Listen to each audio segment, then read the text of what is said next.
had some severe demons that got in the way. I heard many stories about him just kind of wandering off into the woods for days at a time. He would do this for fun. If somebody told him not to, that's the first thing he did.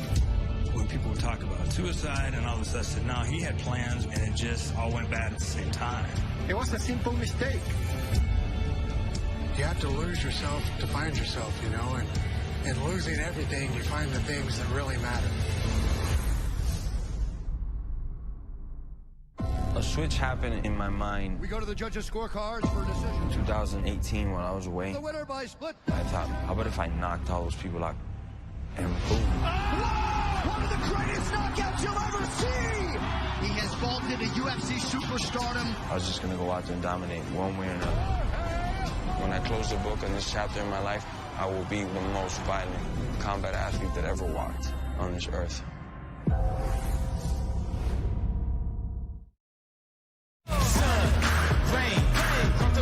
So I need change, break the chains, like a phoenix I rise out of these flames. No more games, beauty is pain, so I take aim. We ain't the same. You lame, I reign. I reign.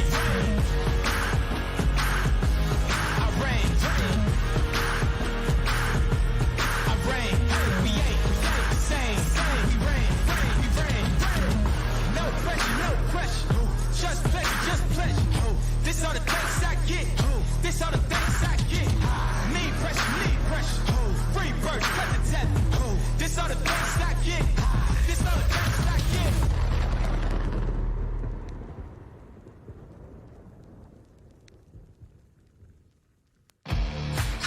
Dateline, Philadelphia, Pennsylvania. That's right. The city of brotherly love is playing host to the Cage Fury Fighting Championships. Once again, it's getting a little chilly outside this evening.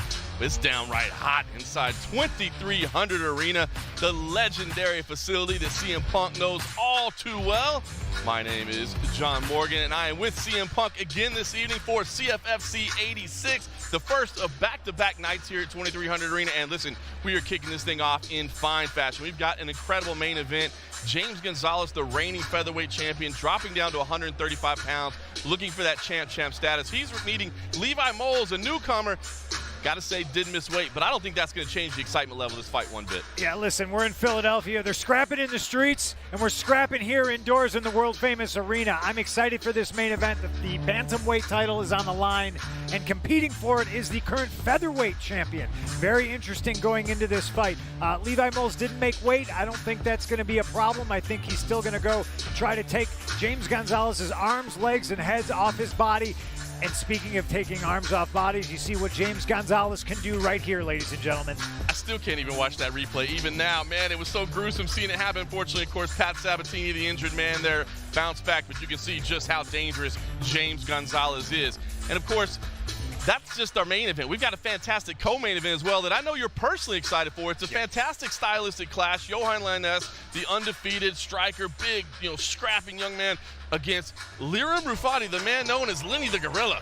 Lenny the Gorilla is a handful, and I think Johan's going to have his hands full with Lenny the Gorilla today. This is a stylistic fight. If you're an old-school mixed martial arts fan, you're going to love the classic striker versus grappler.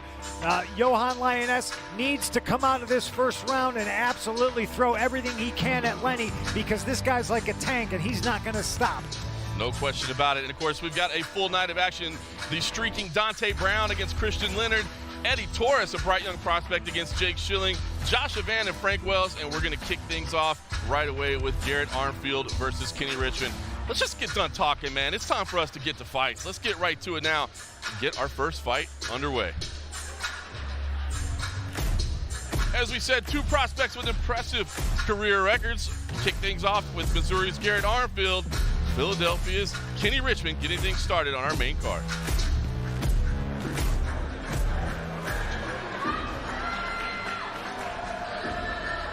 And there he is. Kenny Richmond comes to us with a 4-1-1 record. This is a catchweight bout of 140 pounds. 2-1-1 record, I should say, including a split decision win over Jordan Morales in the CFFC cage. He was, of course, supposed to fight back at CFFC 82. We had to delay that to the COVID-19 pandemic, which, by the way, how cool is it that we're welcoming back in some fans? Select number of fans, social distancing in place, but we got fans in the building tonight. Yeah, you're back. The fans are back.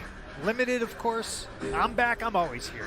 You're always here. You're a staple at this point. Kenny Richmond is here as well. Again, he 2 knockouts to his record, 2 decisions as well, so he has gone the distance. But by the way, both of those knockouts came in the first round, so be ready for somebody that can get things done quick. Way back in 2016, he had a 10-second head kick knockout at CFFC 58. He's competed at bantamweight and featherweight, so he's been on both sides of this 140-pound catchweight limit today. Yeah, when it comes to fights, I like to talk to our esteemed El Presidente, Rob Haydak. He knows these guys all very, very well. This is the fight he's most excited about. He thinks this one's going to steal the show. Hey, that's the reason you set it up, to start things off right. Get things going right on UFC Fight Pass. Let's meet his opponent.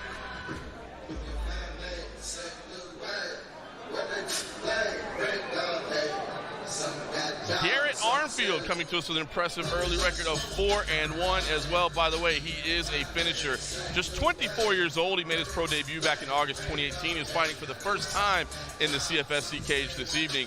His his wins so far, 3 knockouts, 1 submission. You like to see people that can get things done like that. Normally a bit more of a natural bantamweight. Had to rip the coat off there from him. Got caught up in the gloves. More of a natural bantamweight, but moving up just a little bit to 140 pounds. He fought most recently in January. He had a second-round knockout over Chris Johnson. His other 2 knockouts, by the way, all 3 of his other finishes, including the submission, all came in the first round. So, Punk, that leads to exactly what you were saying. It looks like this could be all excitement to get things going. Yeah, I think this is going to be a kickboxing fight. I've been wrong before, and this is mixed martial arts, but these 2 guys are looking to come out and just absolutely separate their opponent from their consciousness. I guarantee it. What more can you ask for to get things started on UFC Fight Pass? As we said, the first of 2 nights here at 2300 Arena, so tune in for us tonight, tune in for us tomorrow as well.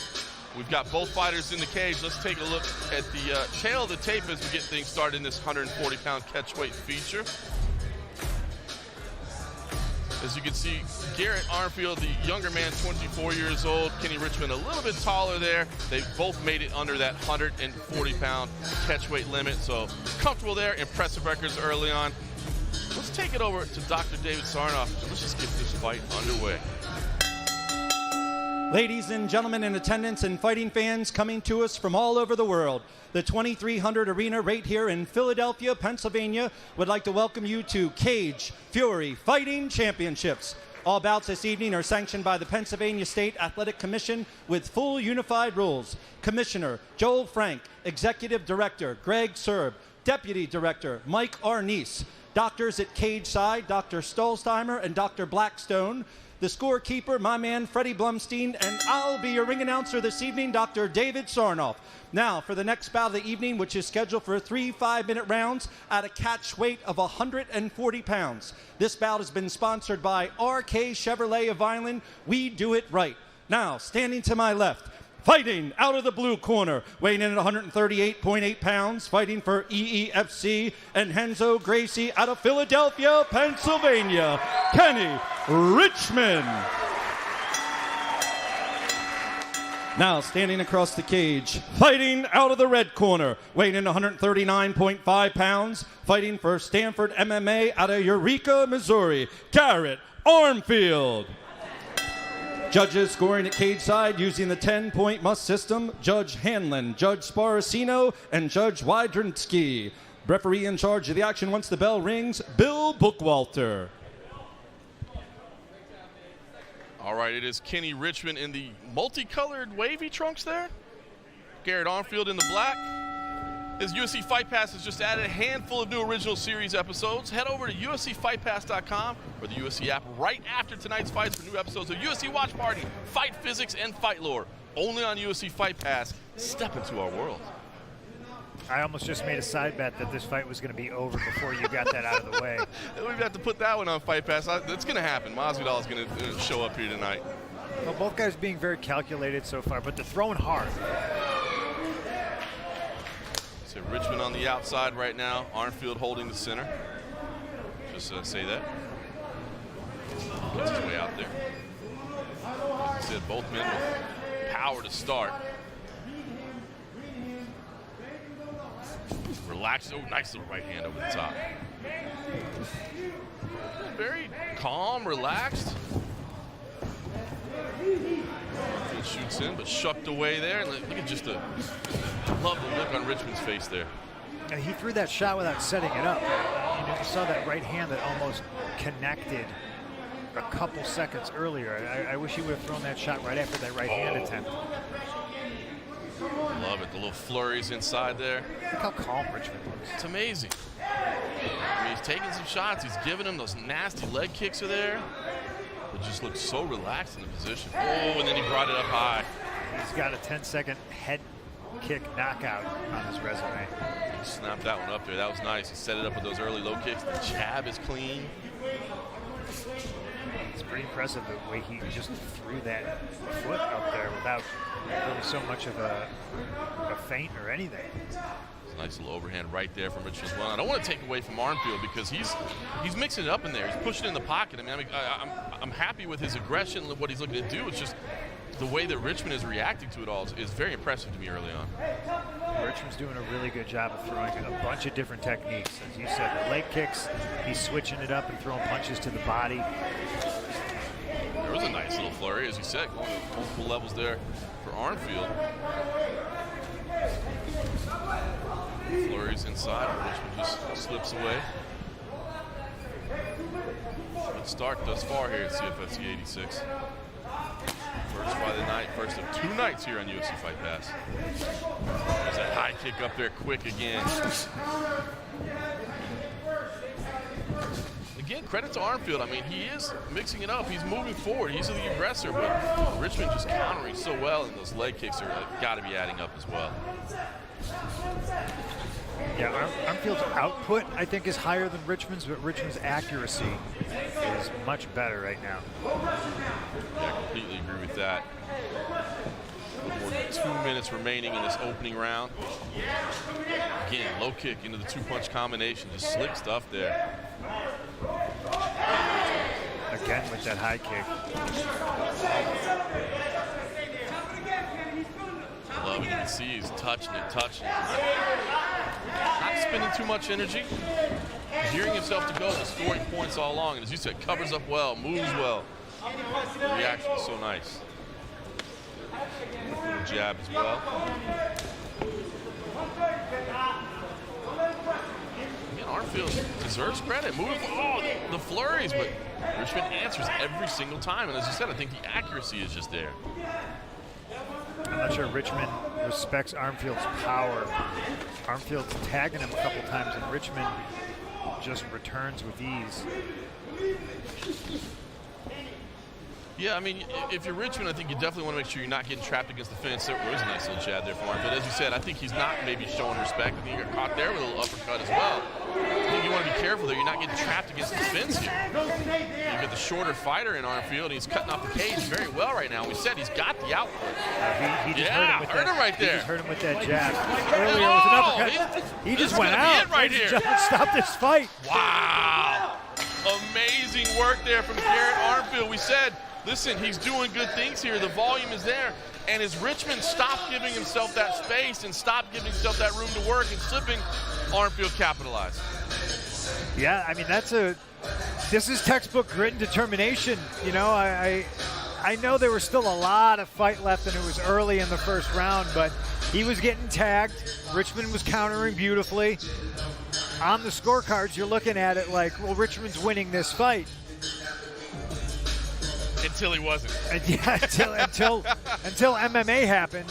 Oh, look at him. He looked a little shaky as he got up there. I wanna see on the replays. I'm pretty sure he got tagged with a nice uppercut and then followed up with a nice stiff jab that just really got Kenny Richmond rocked. Yeah, I think that sneaky little uppercut, like I said, here is the replay. Well, this is the finish right here where Brooke Walter called it. A very fired up Kenny Richmond. I'm sorry, Garrett Armfield. Yeah, Richmond wasn't quite as fired up at that point. You see Armfield fired up there. Yeah, like you said, it was he continued to press forward, as we said, throughout the entire first round, even though he was taking some damage, even though he was being countered.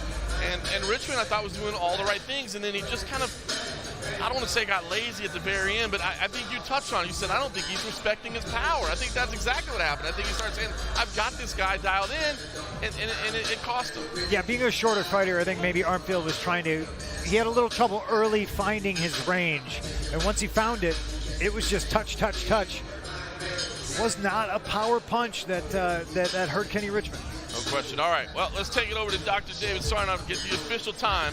That's stopped.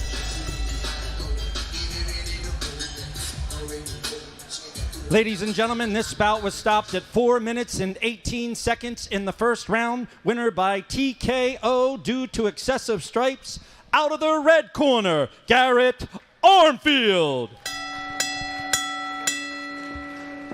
Impressive work there from Garrett Armfield. He had to deal with some early troubles, but battled through them, made the adjustments, and gets the first round TKO. I mean, you know you're not tuning into a CFFC broadcast and not getting a couple first round finishes. I mean, that's what we're known for, isn't it? Subs, knockouts, fantastic things. And here's a replay. You see right there was that first uppercut that got through. Being a shorter fighter, that uppercut will always be there. And here he's already rocked.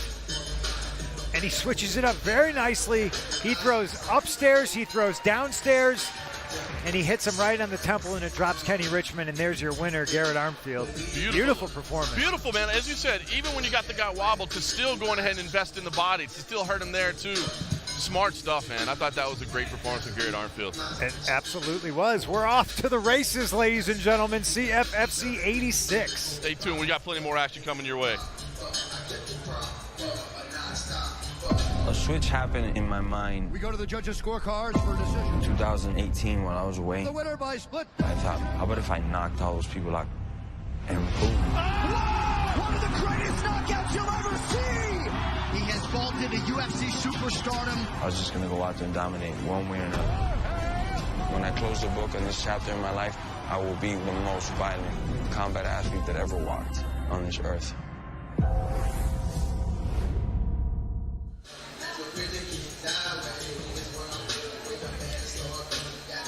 It's a pair of fighters looking to make a name in the sport meeting next in a featherweight contest. It's Delaware's Joshua Van facing New Jersey debutant Frank Wells.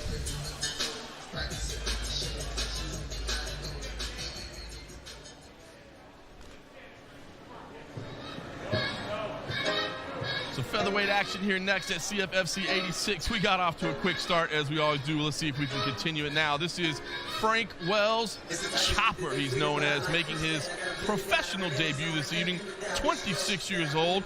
He started his amateur career in 2013 at 0-3, but then he won his next 3 in a row. Had a split draw in June 2018, decided to take it pro. So, difficulty early, but continued to battle through it, and I like to see that. By the way, notable, he does hold a March 2015 win over Anderson Silva. It's not that Anderson Silva that fights this weekend. I don't think, but it's there nonetheless. It's on his record. Anderson Silva from New Jersey. New Jersey's own Anderson Silva. He's from Hoboken. Making his professional debut. Always enjoy calling fights with CM Punk, making their professional debut, because he understands the pressure-packed circumstances of stepping into the cage under the bright lights for the first time. Absolutely. We'll see how Frank Wells handles it. Meanwhile, let's meet his opponent this evening, Joshua Van.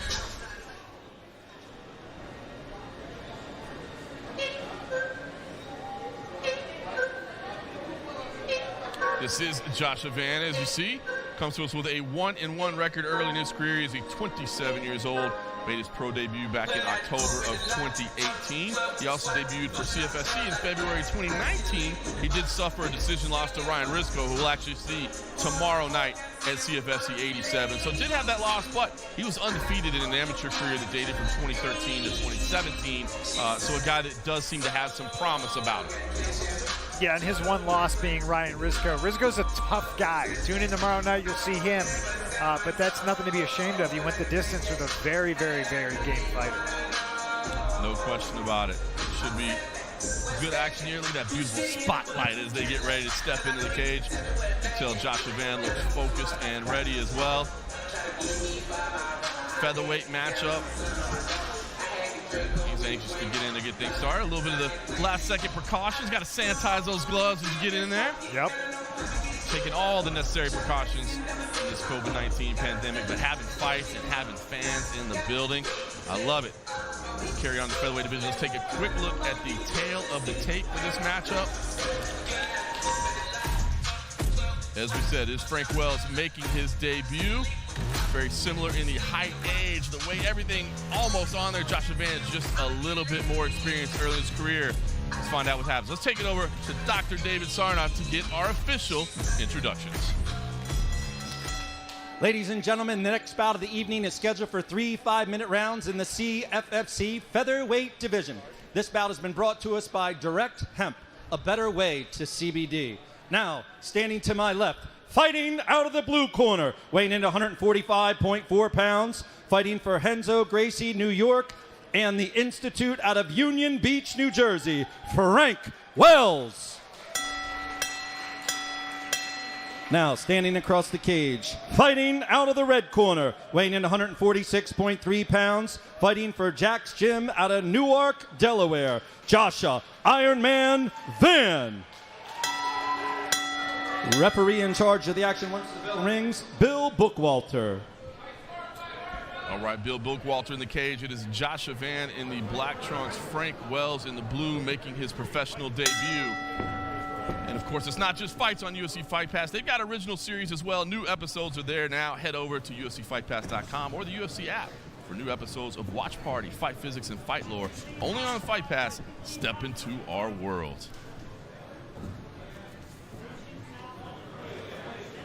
Joshua Van with the red tape on his gloves is being the aggressive one here. He's moving forward. So both men did have some amateur experience, but Wells under the bright lights of the professional CFFC cage for the first time on Fight Pass. See how he's feeling in there, if there's any nerves to kind of get things settled. That's a low kick there. As you said, the aggressive. Van. Yeah, Wells got tagged with the right hand right there. Oh. Big exchange of punches there.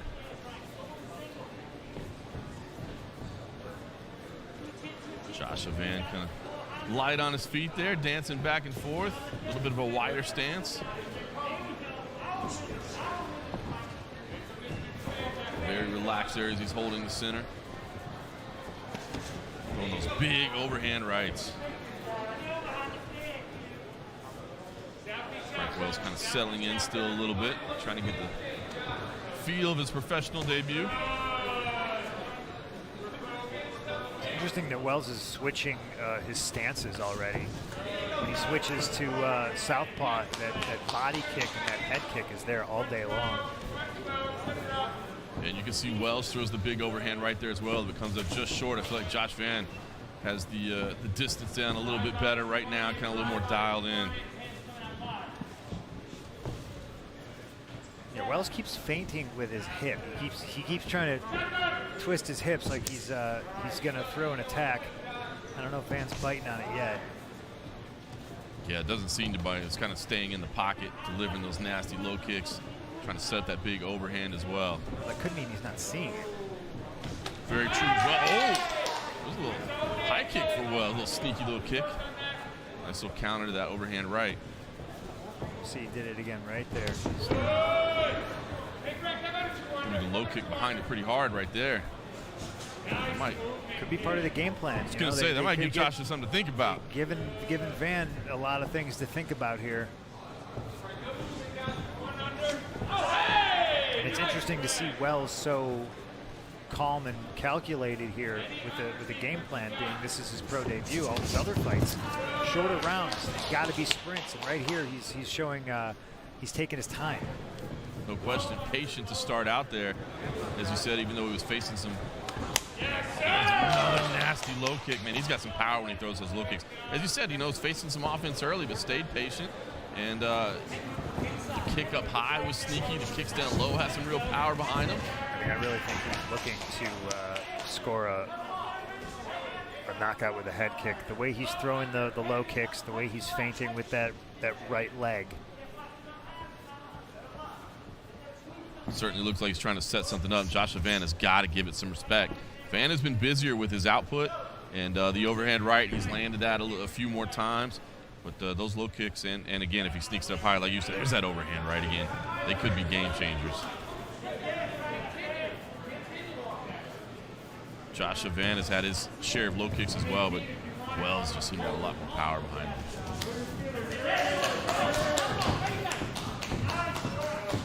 So Van trying to cut off the cage, throwing punches in punches. Sneaky little front kick there as well. Again with the low kick. Oh, wow, overhand rising exchange. We're into the final minute of the opening round here. It's been a good one. It has. Van's doing a terrific job of controlling the cage, right? He's the one in the center. He's making Wells move laterally to get out of the range. Oh, there's a nice attempt at an uppercut. I think it connected to the body from Van. No question, that was sneaking in there as well. Those overhand rights exchanged again. That's funny. They keep doing that. One of them eventually is going to switch to an elbow and maybe score with that. Oh, Van continues to press the pace here. Wells dealing with it well. Did take a little deep breath, it seemed there. In pro debut, impressive with how he stuck to his game plan. First takedown attempt of the fight. Final 10 seconds of the opening round here. You can see Van with the body lock there, going to try to do some damage, maybe bail on the takedown right here, just try to do a little dirty boxing inside. And they finish in the clinch. Fun first round. Yeah. Good moments for both guys. Absolutely. No big moments, but little flurries from both men. I really think the hips of Frank Wells, of Chopper. Maybe that's why they call him Chopper. How about that? Makes perfect sense. I just connected the dots on that one, ladies and gentlemen. You see right there that sneaky left leg high kick right there. He switches stances seamlessly, and his biggest weapons are his legs. I agree. To be honest with you, listen, Joshua Van was the one pressing forward. He was the one, setting the pace. He was the one that engaged here as well. But Frank Wells was dangerous. And here's the attempt at the classic get a takedown at the end of the round to secure the round in the judge's eyes. But he didn't get the takedown. Good round from both men, though. This is a good fight. I agree. To me on my card, I'd give that one to Joshua Van. But if I'm in the corner of Frank Wells, I would say, listen, by the way, those kicks were working very well, sir. Like, let's throw more of those. Mm-hmm. All right, round two ready to get underway. As you said, Frank Wells in the blue trunks, Joshua Van in the black. Featherweight action here at CFFC 86. First of two nights on UFC Fight Pass. Joshua Van with the low kicks as well. And there it is. Yeah, you see the stark difference in the power of the kicking right there between Wells and Van. I completely agree. I think more of that for Frank Wells would be wise. I know he's got to be careful not getting countered, but he threw that front kick up the middle. He threw that high kick as well, so I think he's keeping Joshua Van honest even as he throws kicks.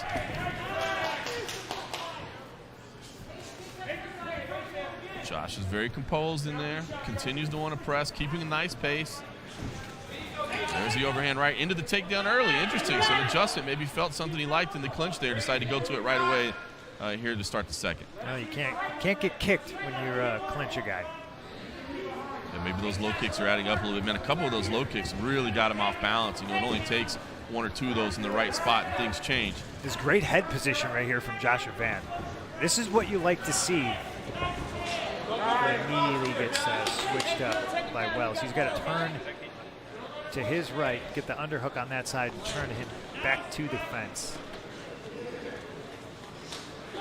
Battle here in the clinch. You can see he's working for the hand position there inside. The overhook there on the right side.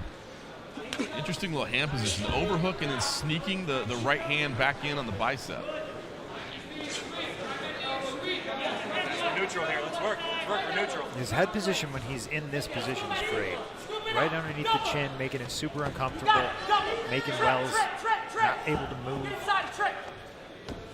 Listening to his coaches, they wanted an inside trip and he went for it, but Wells also heard it. Work that body. Yeah, you said it. Joshua Van's head position in there, making sure he's always underneath, and he's off to the side a little bit right now. But yeah, right now he doesn't have the head position, and he's switching to try to get a takedown, work the single leg. But right here, you see right there, back to that head position. Jump those hips. Jump those hips. As you said, it's the right technique, and it just makes it incredibly uncomfortable. Bill Bookwalter separates him there. He's seen enough. Yeah, I don't know. I mean, I thought they were being active in the position, but hey, people like it back in the center of the cage. We'll go with it, Bill Bookwalter. Fight Pass audience says thank you. Bill's a kickboxing fan. Good overhand right. Yeah, it snuck through. Got to follow up on that, though. Again, he's showing him his hips. I love it. Ooh, that one got checked. Yes, it did. Frank Wells kind of owning the kicking game right now. Nice little jab there as well. That nasty low kick as well. Spinning Van around. Seems like the game plan of Frank Chopper Wells is unfolding here right before our very eyes. And it's all about those kicks. He's being so calm and patient. He's looking for openings. He's defending takedowns well. And it really makes me feel like he's made Joshua Van change his game plan. He came out striking in the first round, and all of a sudden, he wants to wrestle. Yeah, he really has made an adjustment here in the second round, and probably in at least no small part to those nasty low kicks. Oh, there was a nice right hand, though. Here comes a flurry from Joshua Van. Right back up against the side of the cage, head position, dirty boxing. Joshua Van doing really good in this round to make adjustments. Don't be patient anymore. It's time to work.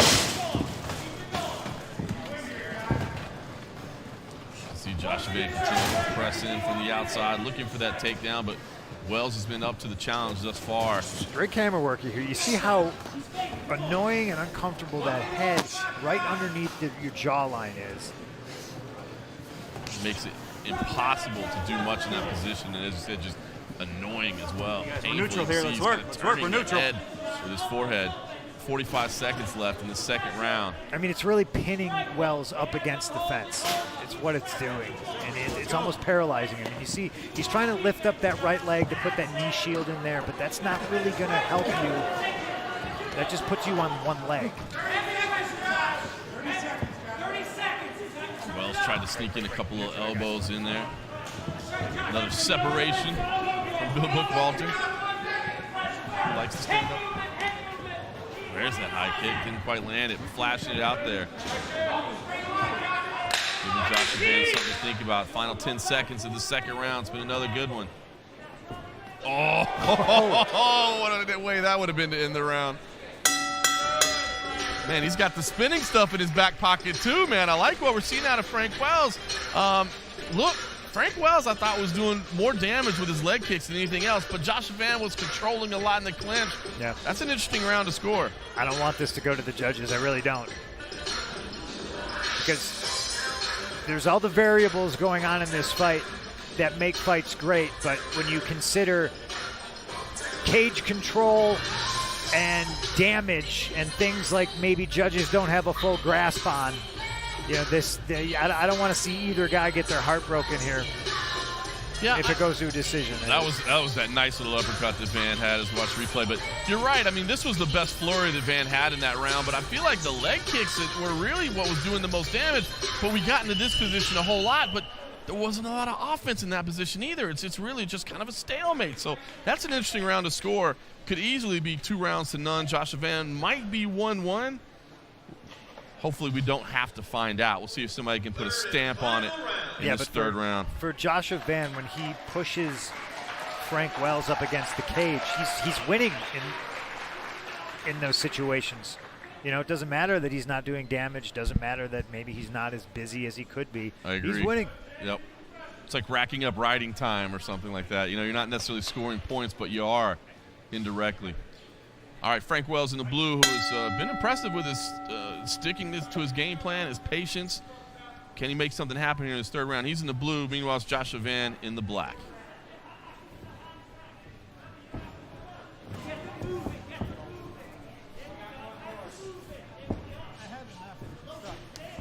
Wells again with that sneaky little front kick flashing out there. There's that low kick again, spinning Van around. I wonder if it might be interesting. Oh, it was to the body. Yeah, this guy's got some power in his legs. I'm telling you, win or lose, he needs to take away from this fight that is a weapon he needs to utilize as often as possible. And you see he's still moving his hips. He's throwing feints. Landed that one to the body as well, and then got out. He's got to make sure he stays away from the clinch situation. I agree. Did a good job there, circling out. Don't want to get pinned against the fence there because Joshua Van did a good job of keeping time there. Fun little flurry. Wells feeling it now. Getting some cage time.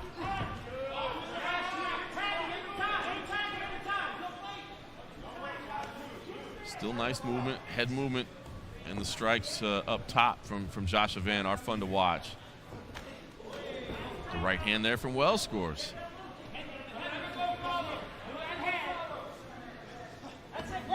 Overhand right misses from Van. And certainly, boy, I think follow that up. You can see Van, when he's taking those leg kicks, he's getting spun around a little bit. I think Frank Wells has got to capitalize on those moments where the defense is down a little bit. Well, I think he tried there. He threw the leg kick, and he threw a 1-2 right after it. But I think because the leg kick spun Van around, he wasn't there when he threw the punch. There's that high kick flashed out there as well into the clinch, this time in the center of the cage, though, so Wells gets away pretty easily. Yeah, Chopper Wells is doing much better when he's in the middle of the cage like this. Yeah, nice kick to the body there as well. It's the leg again. I'm telling you, those shots are really adding up. Van not moving forward quite as much. Flurries aren't there as much. Van did a lot of good early work, so that stuff's adding up. A little knee there inside as well. Now if you're Joshua Van, can you even... Oh, whoa! The right hand drops him! That is it! Unbelievable, right over the top. After kicks, after all the kicks, and we're talking about this guy's kicks, go, Chopper sends him home with the overhand right. How fun was that, man? It seemed like Frank Wells was gaining confidence as he went. He was gaining experience as he went. Those nasty kicks all the way through, and then it was the overhand over the top. My goodness, what a finish, man. We said we didn't want it to go to the judges. Yeah. We don't do that here at CFFC. Yeah. Thankfully, because, you know, both men were doing so well at their respective game plans, right? And that third round, I think Frank Wells really took over, and he started moving forward instead of waiting to counter and waiting to react. The other two rounds, Joshua Van was the aggressor. He was the one moving forward. He was controlling the cage. Man, that was beautiful. That is one hell of a professional debut from Frank Wells. You said it, being patient, you know, and as we watch the replay here, this was fun. You see right here, inside leg kick, and you know that hurts, and a boom! Get to the chopper!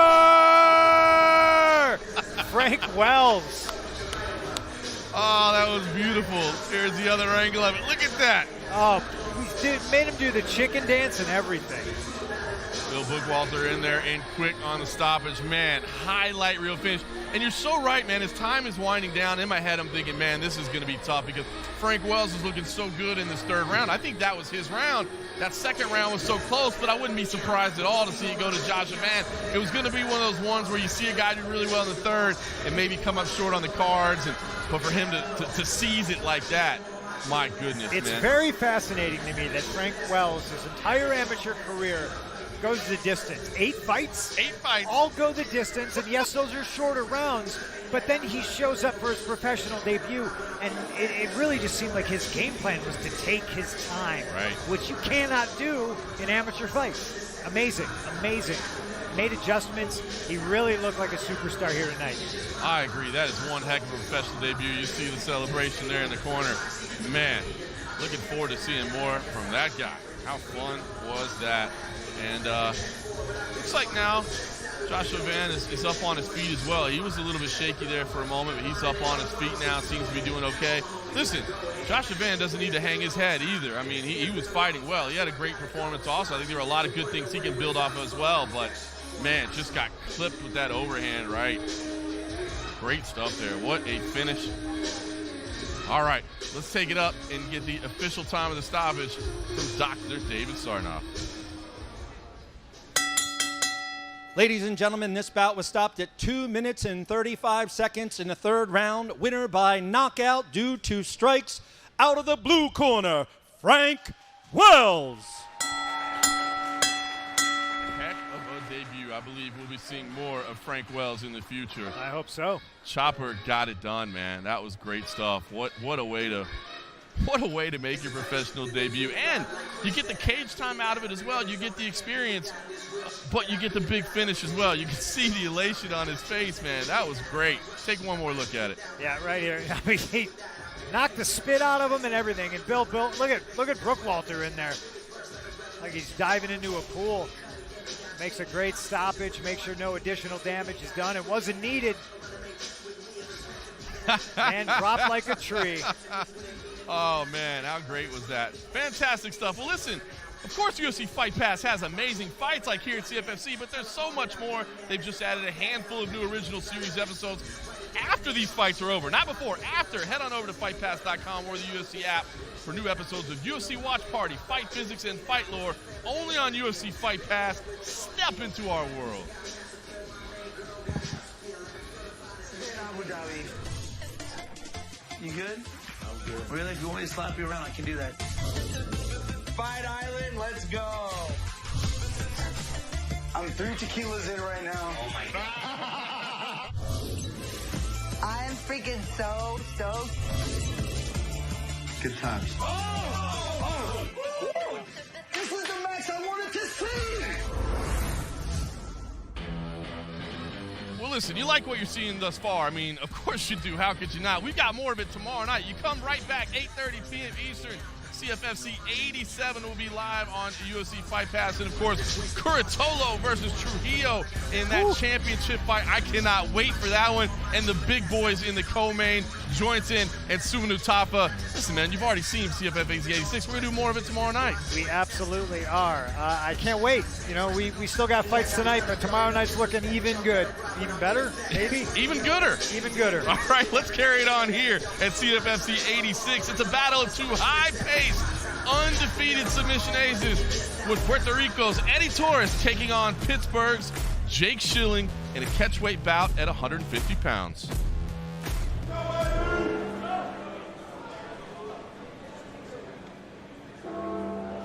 Jake Schilling. Chill is the man's nickname. Comes to us with an undefeated record of 1-0 early in his career. That victory was via submission. 26 years old, made his professional debut in July 2019, and he won that in the first round with a rear naked choke. By the way, his professional debut was at lightweight. This will be down at catchweight. He's had a couple fights lined up during this whole COVID-19 pandemic and that sort of thing, but he's had to scratch them. It's, you know how things have been in 2020. But now he's back, Jake Schilling. AC/DC pumping in the background, spotlights on him.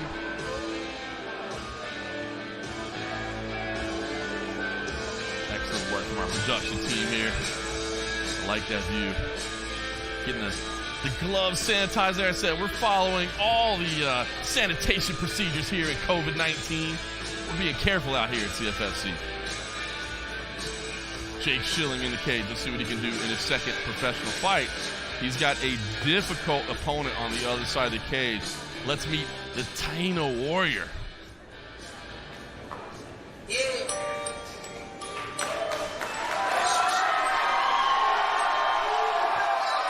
Let that soak in. The crowd pop. Eddie Torres, CM Punk, you know a little something about a crowd pop. He's got it tonight. We got crowds again. Limited, albeit, but we got crowds. Only in my hometown, but this is his hometown. Listen, man, this guy, Eddie Torres, 2-0. Both of his victories have come by submission as well. I wasn't at the last fight. You were there. He fought just 6 weeks ago at CFFC 85. Both of his professional victories, first round armbar. He's fought at both featherweight and lightweight, so this is kind of right in the middle for him. But, man, look at the reception he's getting this evening. As you said, the hometown hero. Those first round armbars, they're not just armbars. They're very slick, highly technical, impossible to get out of armbars. Doesn't retain any damage in his fights. I'm very, very impressed by Eddie Torres. Yeah, think about it. 3 fights between these two in the pro ranks. All 3 have ended via first-round submission. So hopefully we get a little grappling going early on. Check out the crowd. I'm loving it. All right, let's take a quick look at the tail of the tape because I don't want to wait any longer. Jake Schilling, 26 years old, much younger than Eddie Torres, but it is Eddie Torres with one more professional fight. They both hit right on that 150-pound weight limit in this catchweight fight. This could be fun. It could be great for the grappling aficionados. Let's take it over to Dr. David Sarnoff and get the official introductions. Ladies and gentlemen, tonight this bout is scheduled for 3 5-minute rounds at a catch weight of 150 pounds. This bout has been brought to us by Herbal Mist Teas, 100% all natural. Now, standing to my right, fighting out of the blue corner, weighing in 150.8 pounds, fighting for the Academy out of Pittsburgh, Pennsylvania, Jake Megawatts Schilling. Now, standing across the cage, fighting out of the red corner, weighing in 150 pounds, fighting for EEFC, out of Henzo Gracie, Philly, out of Vega Alta, Puerto Rico, Eddie Taino Warrior Torres. Referee in charge of the action once the bell rings, Bill Bookwalter. My goodness, I forgot how much I miss crowds. This is fun. Jake Schilling in the black, Eddie Torres in the brilliant green and orange there. Fight Pass just added a handful of new original series. Let's talk about it quick because this could be fun. UFC app right after tonight's fights. There's Watch Party, Fight Physics, Fight Lore, all of those wonderful things. Check them out. UFC Fight Pass. Step into our world. Interested to see who the crowd is going to be pulling for here. Everybody's going to be pulling for Eddie Torres if he keeps doing stuff like that. Yeah, it's amazing, too. He does this wild striking, but all his finishes are arm bars. So go figure. A bit of a capoeira in there with his Brazilian jiu-jitsu as well. Schilling, I imagine, trying to figure this thing out right now. He got tagged right there. Schilling right down the pipe with a right hand. High kick there from Torres as well. That's the thing, right? Sometimes when you got somebody that's wild, you just want to kind of be a little bit more traditional and orthodox right up the middle. Yeah, no looping punches, just throw straights, 1-2s. It's the basic that can get the job done. You can see, man right there, Schilling keeping his guard up high, being aware of that. As we said, grappling aficionados, get ready, right? Nice low kick there from Torres. Get some of the respect back there from Schilling, because Schilling does not look impressed. Not one bit. Did take a little right hand now into the clinch here. Now Torres is going to move inside. Drops the guard there. Wow. See, well, this is what I was talking about. His technique on arm bars and on the ground is just so strong that he just pulled guard in an MMA fight. Didn't even worry about it. Straight to guard, willing to give his opponent top position, tried for that rubber guard right away, now settling into a more traditional closed guard. But immediately right here, he's got the arm bar. Switches right was able to get out. Looks like he's trying to hunt for the leg right now. He knows where he's at all times when he's on the ground. That was gorgeous. Nearly gave up his back, instead used that leg lock to kind of transition around. Now back in half guard underneath and immediately wrist control on his opponent's left arm. As you said, very active, non-stop movement, transition to transition. Let's see if Schilling can capitalize here. Keep Torres here, utilize his ground and pound. Yeah, you see Schilling trying to be real heavy right now, trying to control the head there briefly. But Torres has got that underhook on that left side, which is the side he'd want to get up to based on where his legs are. But you see right here, he's using a knee shield, keeping Schilling away, throwing strikes from the bottom. And he's tagging him a couple, 2-3 times right there. Yeah, nice little hammer fist from the bottom there. And right back to full guard. Schilling on top, but Torres seemingly in control. Wrist control, tried to kick up the arms once again. Almost switching to a triangle right there. Schilling very aware on the ground as well. He knows that he's in trouble. He's pulling out of those situations very quickly. But look at this little transition. He's got that arm. Can he get the leg over? Wow, that was fun. You hear this crowd erupt. Every time Torres does something, you're right, they're on their feet. A while ago, they cheered him for moving back to guard, so they're certainly cheering at these submission attempts. Torres just hunting for this arm bar. Again, going to rubber guard. and peppering Schilling, who's on top with strikes. Minute and a half left in this opening round. It's been action-packed. Started on the feet. It's continued on the ground. Non-stop. We always say it's hard to win rounds off of your back in MMA, but man, I feel like Eddie Torres is doing that right now. Yeah, I think a guy like Tony Ferguson really kind of expanded people's view of what you can do when you're underneath a guy. When you've got him wrapped up in your full guard, what you can do with distance just by extending your legs and moving your hips to either side and using elbows and everything, and you see Torres doing that. To his credit, Schilling is aware of the problems when they're presented to him, and he reacts accordingly, but man, he is just being tested time and time again. Torres stays busy as can be on the bottom and just continues to look for options. I mean, even here, he's shifting out to the side. Well, he's just trying to sweep him right now, but Schilling's aware of it, and he's got some pretty heavy hips.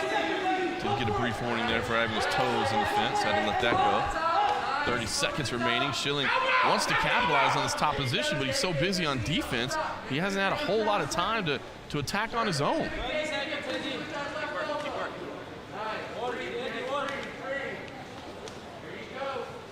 Again, Torres in the final seconds here going to continue to try and look for something. Final 10 seconds of this opening round. Yeah, Schilling can't get anything off because Torres' constant attack. And when he does throw something, the defense is right there. Right at the bell. Oh. Yeah, I mean, listen. Again, I mean, it's kind of a cliche, right? It's you don't win rounds off of your back, but to me, when it's nonstop submission attempt after submission attempt, and you know the strikes, heck, the volume might have been more on Torres' side. Yeah, I really think it was. Anytime Jake Schilling was trying to ground and pound, you know, Torres was just throwing everything, moving his hips in the right direction. And you see how we got here in the first place. There's a takedown attempt, which Jake Schilling does a really good job of stuffing. But once they're up against the fence, Torres says, you know what, to hell with it. I'm pulling guard, which is a wacky thing to do in an MMA fight. Regardless of how good you are on the ground, you do not want a man on top of you able to throw punches, elbow your face. But really, all the threats came from Eddie Torres here. You see these armbar attempts. Here's a leg lock attempt. Beautiful work, man. That first round was as fun as advertised. There was right at the bell, going for it until the very end. Again, Schilling deserves a lot of credit for the way he dealt with it. Let's see if they can keep that pace up in the second round. Man, that was high pace to go from the start. Again, it's Schilling in the black, Torres in the multicolored neon. Well, based on how the first 5 minutes went, if I'm Jake Schilling's corner, I'm going to tell him to keep this on his feet. I'd agree. Yeah. I mean, even though it's not exactly like it's a safe place to be there, at least you're not constantly being attacked.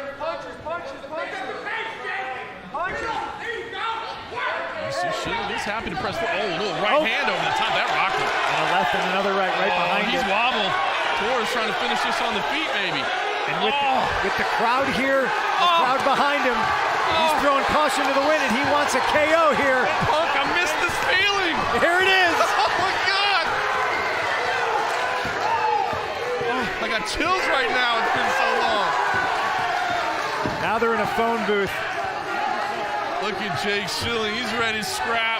Torres just walking forward, rocking him again. Bookwalter taking a close look there, saying, fight back. Jake Schilling eating this like all the good Halloween candy. Oh, to the body now.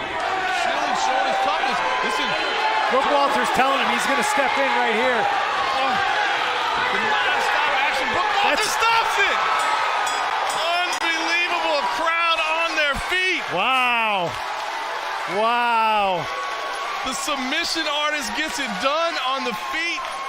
Man, just non-stop relentless. And listen, Schilling was showing his grit there, showing his toughness, but he was getting tagged quite repeatedly. I was a little afraid, to be honest with you, Eddie Torres might punch himself out, man. He was just letting it all go there, but I think he knew that the finish was near. Bookwalter was right on top of it. Well, when guys start ripping punches like that at each other, it's really almost anybody's game. You stand in front of each other.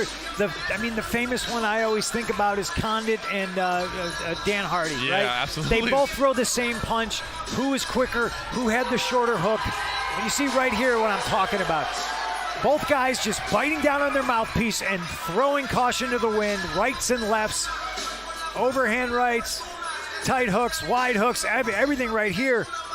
And the lion's share of them landing on Jake Schilling's jaw. He's still defending. He's still in this fight. But, man, enough is enough. Bill Bulkwalter's seen enough. And there's your winner, ladies and gentlemen, Eddie Torres. What a big win. That was absolutely amazing. You can see the celebration there, man. Well deserved. That was a fun fight, man. Eddie Torres, early in his career, now 3-0, but man, he has impressed us every step of the way.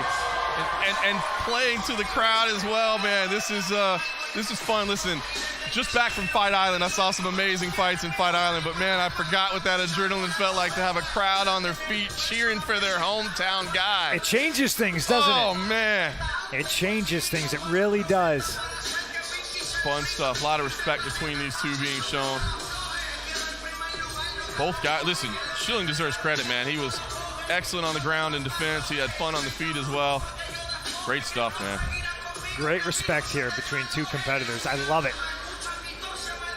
All right, I believe we got Dr. David Sarnoff in position here. Let's take it over to him real quick and get the official time of this stoppage.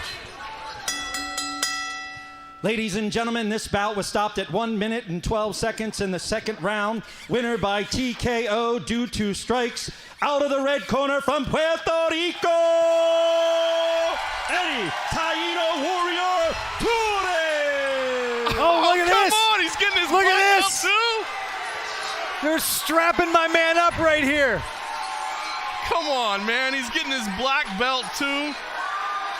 In front of the crowd. It's a TKO finish and he gets his black belt off it. I think maybe Daniel Gracie said, well, you attempted enough submissions. I'm going to go ahead and give you the black belt. Hey, you know what, man? I'm okay with that because, listen, the nonstop chain attacks that he showed in that first round. I mean, look at those killers, too, his corner. Sean Brady, Jonathan Webb. Oh, my God. Soak it in, man. Whew. Eddie Torres, what a phenomenal performance. I'm gonna talk to Eddie. You have to. You gotta reward the guy with. I mean, if it is a reward to talk to me after a fight, but he's like, CM Punk, leave me alone. I just got my black belt. I don't need to talk to you right now. Take a look at some of this action, Punk. And you see right here, the beginning and the end is that left hook, a right hook, a left hook, and it was a dealer's choice. Right here, I mean, he's just throwing soup bones, rights and lefts and rights and lefts. Walter was right on top of it. I mean, listen, I don't think you can complain too much about the stoppage. Yes, the hands were up, but they were being tagged.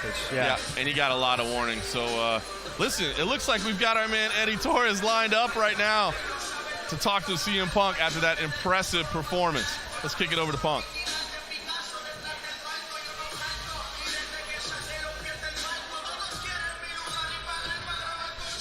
Eddie. Hey, TM, how you doing, brother? How are you? How are you, CFFC 86? There's people here, and they're cheering you on, and they just watched you get a tremendous TKO victory and your black belt. Tell me how you're feeling. I mean, first, thanks to God. Next, this fight's dedicated to my family, my mother. She told me everything I know. My wife and everybody at Team Taino. Without them, I'm nothing. Thanks to my sponsor, UV.E, Spartan, Jim, Luz Gosso, Albert Solar, Joe Soca, Brigandis, Noble Nation, Incline Studios, Daniel, Gracie, Sean Brady, Coach John, Telesa Marco, Professor Webb, been with me for the beginning. He didn't care, he took me in like one of his. And now I'm a black belt. It's the best reward, better than the fight, better than money. This is the best feeling ever in the world. But I'm back. I called my mom earlier, and I told her, I said, Mom, I'm ready for death, his or mine. So she told me stop being dumb, go in there and fight your heart out. I know I lost the first round. My coaches told me you lost, go in there and get yours. So I did that, CM. You know how I do. I'm back. I'm interested. You say you thought you lost the first round? No, my coaches told me I lost. They said, you lost that round. Coach John told me you lost that round. You go out there and get what's yours. Sean Brady told me, stop being a bit big word. It's all right. We're on Fight Pass. Listen. Coach John is a liar because you showed impressive skill fighting off your back. Now, pulling guard in an MMA fight, I don't know about that, but it's you and you're a black belt. You can do what you want. You're a guy who always stays ready. How do you stay ready during this pandemic, and what's next for you? I don't take time off. Sean Brady is like my coach, also Malo. He beats me up. The only reason I keep winning in here is because I keep losing in the training room. Day in, day out. Past 17, he beats my butt. Isa, Sean Brady, Telly San Marco, Jim Boy, all these people, Mike Gallagher, Kevin, all of them beat my butt. Day in, day out. So I come out here and I win. All the losing I do is in the training room. I come out here to win. Also, thanks to my opponent. He came to enemy territory and showed that he has heart. I hit him with a good wheel kick, but he's too strong. I'm just so happy to be Daniel Gracie black belt. Well, listen, I'm super impressed. You're a Daniel Gracie black belt now. Enjoy this night. You're a guy who I love watching fight. I enjoy calling your fights. You keep fighting like that, and you're not going to be here for very much longer. You're going to get a phone call. Congratulations. Thank you, CM. You're the best. I love you, brother. Thank you, man. Can't wait to see you back in the cage, man. Give him hell. I'll see you, brother. God bless you. Eddie Torres' coaches are mean. Dude. Coach John is a liar. What a great performance that was. Well, listen, you touched on it there, man. We're always talking about fighters moving on to the next level at CFFC. We're always trying to find fighters ready to do that. Here's a pair of fighters that are doing exactly that. Joe Lowry, we thought we were going to see him in this two-night split bread of events, but we're not going to because he is taking that step up to the next level. Absolutely. This is a guy who was a champion here in CFFC, and now he's fighting the current CFFC lightweight champion on Dana White's Tuesday Night Contender Show. That's what makes it fun. Mata is a guy who has been waiting for this call for a very, very long time, and he deserves it. He's a killer who's a black belt in jiu-jitsu and likes to knock people out. I love it. Joe Lowry versus Nicholas Mata, Dana White's Contender Series 35, November 10th at the UFC Apex back in Las Vegas. Listen, man, that's a fight you could have seen right here in CFFC. Instead, you're going to see it in the Dana White Contender Series cage with both of those veterans going for a shot at the UFC. And, of course, the lineup also includes Mario Sosa as well. It'll be a fun one. Dana White's Contender Series, always fun. Let's just get into our next fight. I was going to let you pronounce all those names.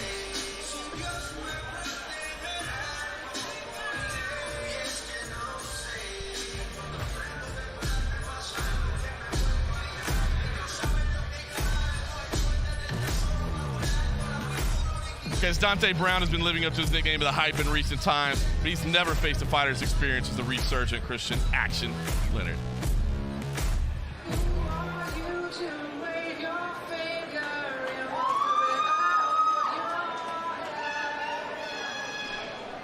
All right, Christian Action Leonard making his way to the cage right now. Again, I think this fight could be a lot of fun as we start getting into our featured nights. Gosh, it's already been so fun already. Christian Action Leonard, 8-8 on his career, but Action says it. That's the nickname.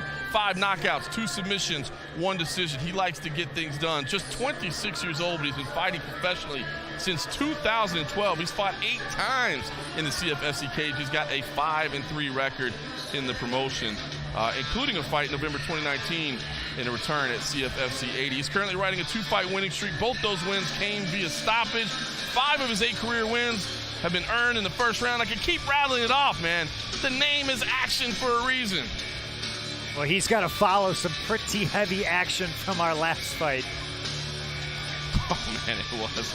It's been a good night all the way around. CFFC 86. We always say it's going to be an action-packed night. It is delivered up to that. And, of course, it is the first of 2 nights on UFC Fight Pass. We'll be back here tomorrow night for CFFC 87. But we still got 3 big-time bouts coming your way. This is our featured attraction this evening. As I said, Christian Leonard, a guy that's been around a little bit. He's facing Dante Brown, who we'll talk about in just a moment.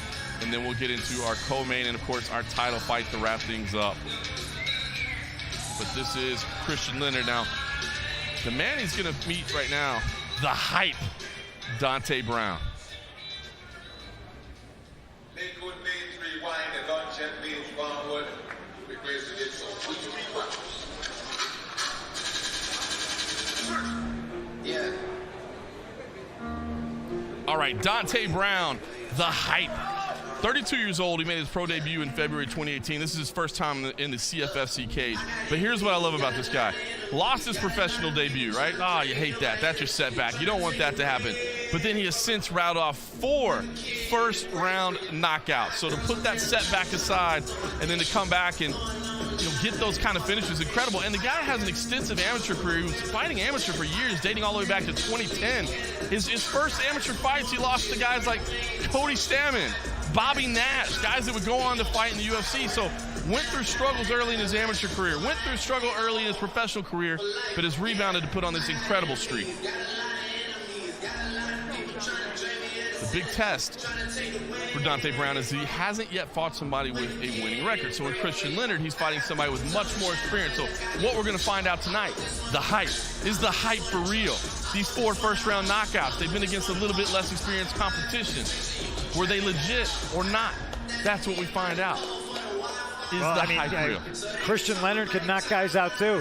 He's got more knockouts on his record than Dante Brown does. So very interesting fight on paper. I dig it. Let's take it over to Dr. David Sarnoff. Oh, but not before we take a quick look at our tail of the tape. I saw Dr. David over there in the corner of my house. He was so excited. I feel bad that I'm pulling it away from him. Again, 8-8 on Christian Leonard, the more experienced guy, but it's that 4-fight win streak for Dante Brown that's got us excited. Christian Leonard, of course, did miss weight here. We'll see if that factors in anything. Now, let's let Dr. David Sarnoff get excited again. Tonight, the next bout of the evening is scheduled for 3 5-minute rounds in the CFFC lightweight division. This bout has been brought to us by RK Chevrolet of Vineland. We do it right. Now, standing to my right, fighting out of the blue corner, weighing in 159.6 pounds, fighting for Tech MMA out of Blacksburg, Virginia, Christian Action Leonard. Now, standing across the cage, fighting out of the red corner, weighing in 155.4 pounds, fighting for Team SFS out of Brighton, Michigan, the hype, Dante Brown. Referee in charge of the action once the bell rings, Bill Bookwalter. All right, it is Christian Leonard in the white and red, Dante Brown in the black and blue. This could be fun. UFC Fight Pass, don't forget it's not just fights. They've got new original series episodes as well. Head on over to Fight Pass after tonight's fights for new episodes of Watch Party, Fight Physics, Fight Lore. It's only on UFC Fight Pass. Step into our world. Dante Brown, a couple of nice kicks there to start out again. 4 first-round finishes in a row. How about busy Bill Bookwalter? He's just killing it tonight. Old reliable, man. He's just in there. He's gonna rotate out. Stamina. Nice little strike over the top there for Leonard. He sees those low kicks coming. Brown with his hands down, looking to maybe bait something, open something up. Yeah, that kick that you just saw right there from the left leg of Brown, that's going to be there all day. And that's going to go upstairs and it's going to go to the body. To go inside on that left leg of Leonard, too.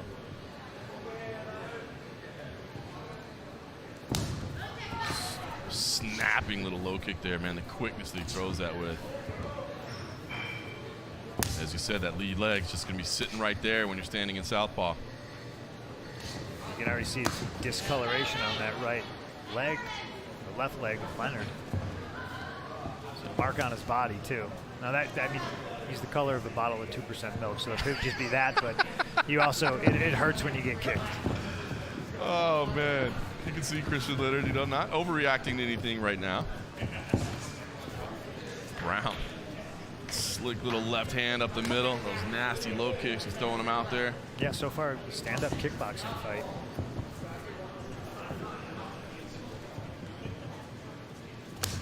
Boy, those leg kicks are so quick. Leonard trying to answer, but it's just not quite the same. It's interesting, too, with the way their stances are. Brown being the southpaw, he's going to the outside with his leg kicks. You see a lot more inside leg kicks when you have a southpaw versus conventional matchup. But he's content just to throw that lead leg to the outside. I was going to say, not a bad strategy. I mean, as you said, you can see it marking up there, but more so than the marking up, you did see him kind of react on the last one where he kind of showed a little bit of visible, okay, yeah, that one hurt a little bit, had to adjust. Now Leonard trying to press forward with big punches up top. Yeah, Brown doing a really good job of staying out of Leonard's range. I mean, he's just landing kicks at will. Brown looks just so confident, man. The hands are down a little bit. Needs to be careful. The chin's kind of up in the air and the hands are down. So if Leonard can find something special, we've seen a couple little comeback shots tonight that have done wonders for people. Oh, there it is up top. Question mark kick followed up by a stiff left hand. Kickboxing on display here from Dante Brown, particularly the kicking aspect of it. Although there's a nice crisp left hand up the middle as well. Both guys content to keep it on their feet. Nobody wants to grapple yet. Oh, a little stiff left hand there from Leonard. It's going to be tough for him to continue putting weight on that lead leg, though, I would imagine. Continues to get popped up there.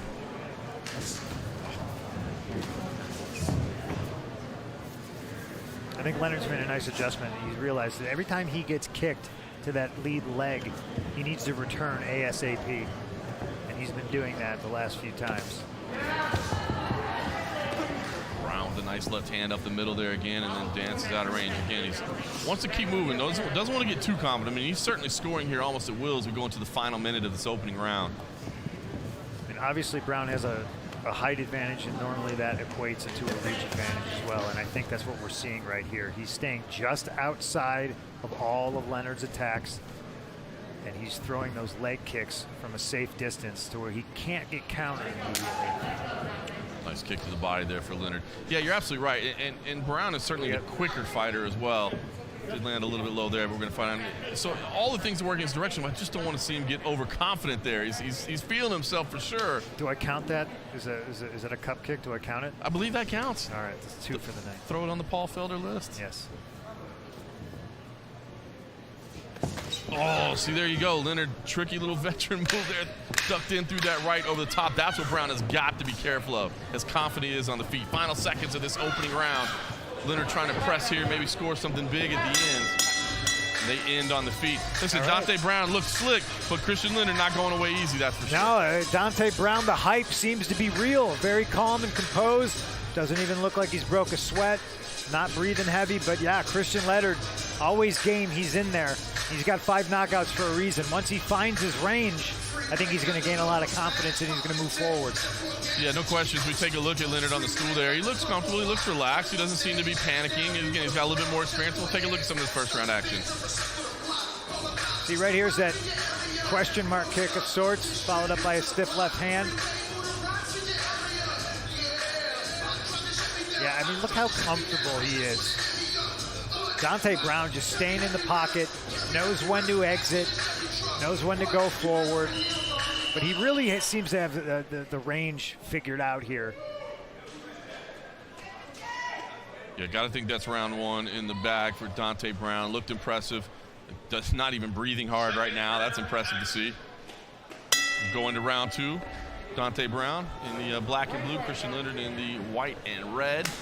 Oh, quick kick right away there, but Leonard was ready to counter. It's always impressive when fighters have such great cardio, their mouths closed and they're breathing through their nose still, and it's not heavy. I go up a flight of stairs and I'm gassed.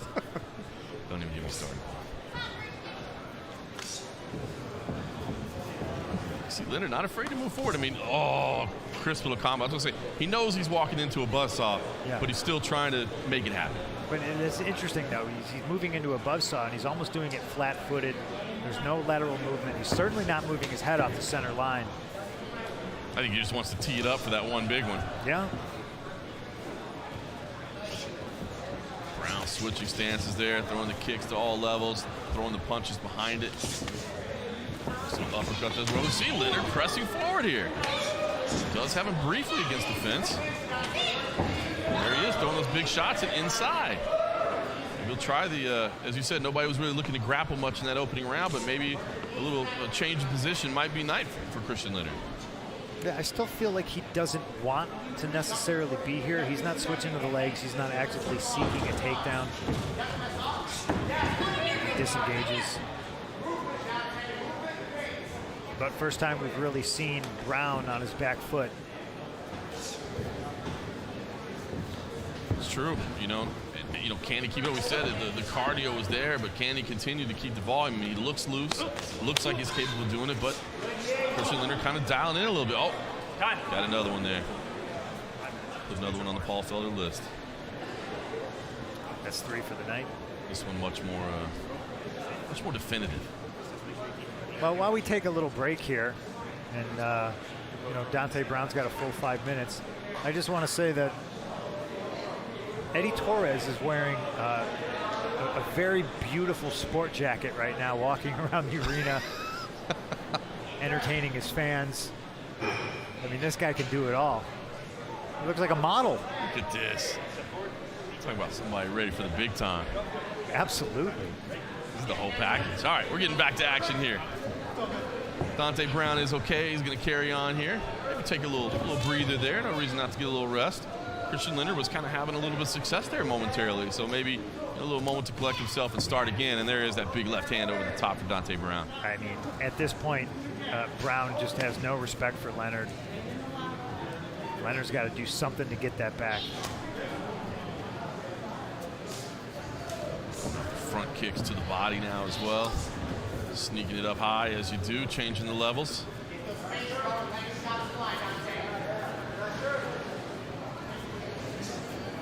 Again, you touched on, I mean, Leonard a little bit flat-footed. I think, you know, that's because he wants to sit down on his strikes a little bit. Getting into this clinch position.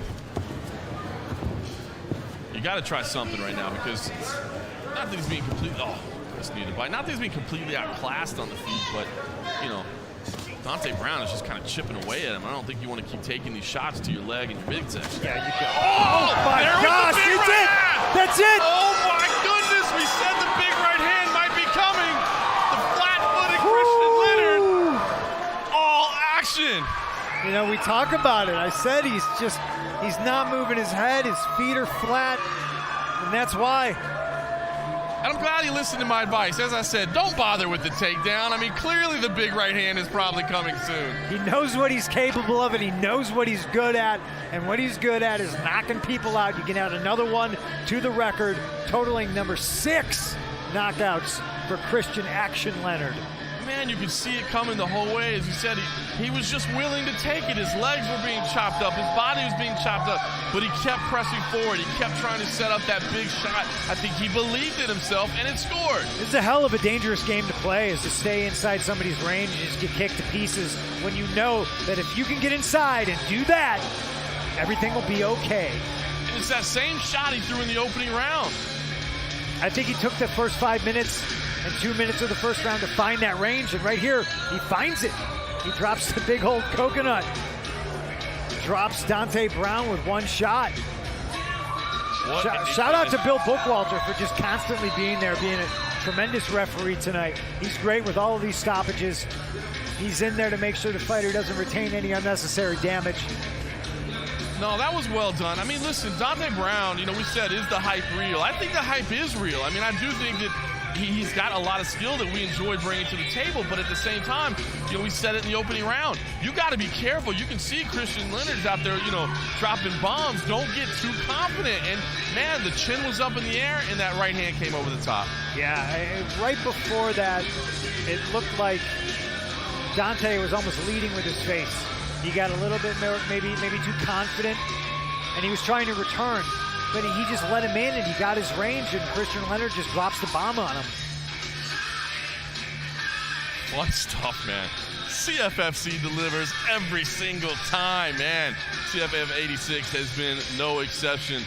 Fun fight there. Dante Brown kind of picking things apart early, but Christian Leonard landing the big bomb, showing you why they call him action. Even if it takes a little while to get the action going, he's going to deliver it at some point. Big, big win for him. We've got our fighters in the center of the cage. Let's take it up to Dr. David Sarnoff and get the official time of the stoppage. Ladies and gentlemen, this bout was stopped at 2 minutes and 44 seconds in the second round. Winner by knockout due to strikes. Out of the blue corner, Christian Action Leonard. Fun stuff. Respect between these two guys. That was a fun fight, man. You love seeing something kind of go back and forth like that, right? Dante Brown showed a lot of tools, but Christian Leonard just showed nonstop belief in himself. Yeah, listen, even in the loss, you know, Dante Brown's nickname is the hype, and I see it. I see his game plan, I see his tools, and he's got a lot of them, and he knows how to use them. Very dangerous fighter going forward. And Christian Leonard, what else can you say? I mean, it's a tremendous highlight reel knockout that he just got. Let's take a look at it one more time. There's the left, and there's the money right there, that right hand that just shuts the lights out.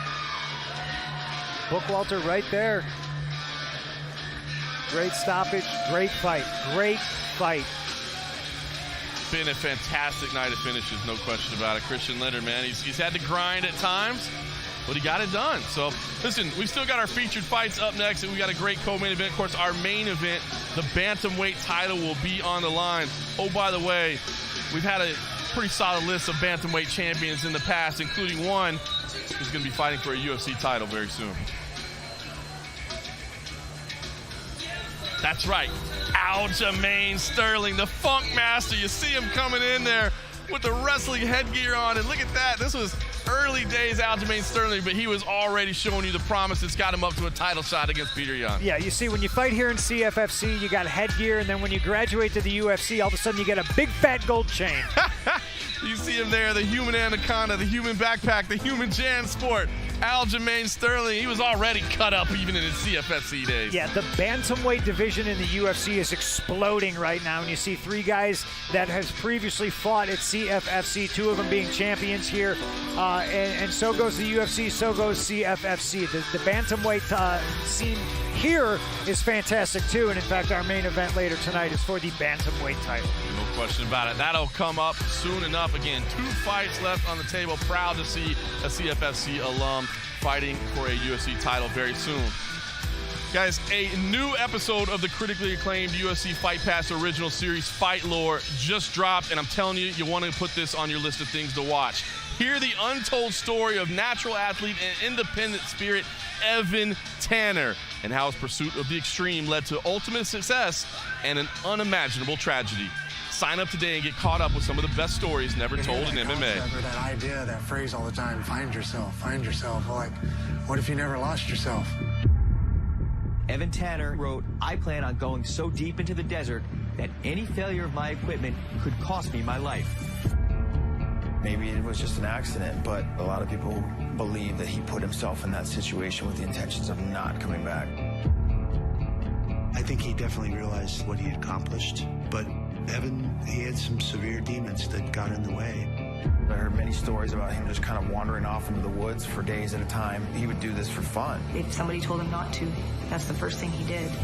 When people would talk about suicide and all this stuff, I said, no, he had plans, and it just all went bad at the same time. It was a simple mistake. You have to lose yourself to find yourself, you know, and losing everything, you find the things that really matter.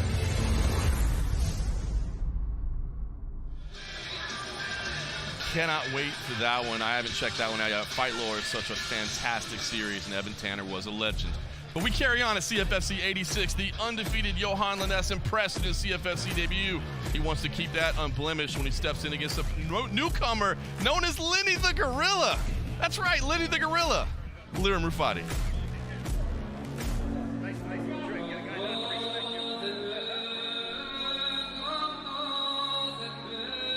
Johan Lainesse, the White Lion, 4-0 in his professional career. He made his CFFC debut in August and impressed the heck out of us with a first-round knockout over a previously undefeated Connor Dixon. He was previously 3-0 in Canada under the TKO banner. And Punk, this guy brings something to the table, man. He is a formidable figure in there. Yeah, he's a big guy up top. You see him cut weight, and you look at him when he walks into the cage, and at first glance, you're like, is it middleweight? Is it 205er? But with that size, he also brings skill. He's a tremendous striker, and he's a BJJ black belt. We haven't seen him on the ground yet. I think we're gonna tonight, so we're gonna see what he's got.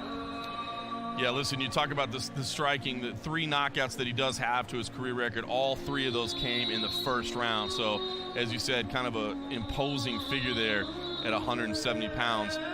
His debut in the CFFC was actually a catchweight fight up at 180. Now he's back to welterweight again, and I was a little worried to see because, you know, we hadn't seen him in person at 170, but, you know, looked okay on the scales and looks okay now. Calm, collected, and as you said, man, it's just the power up top is evident, but those rangy legs got something to bring as well. The White Lion, Johan Lainesse, wants to keep that perfect record intact. See if he can do it here in the co-main event. is going to be tested. It's a guy that CM Punk knows very well. It's Lenny the Gorilla.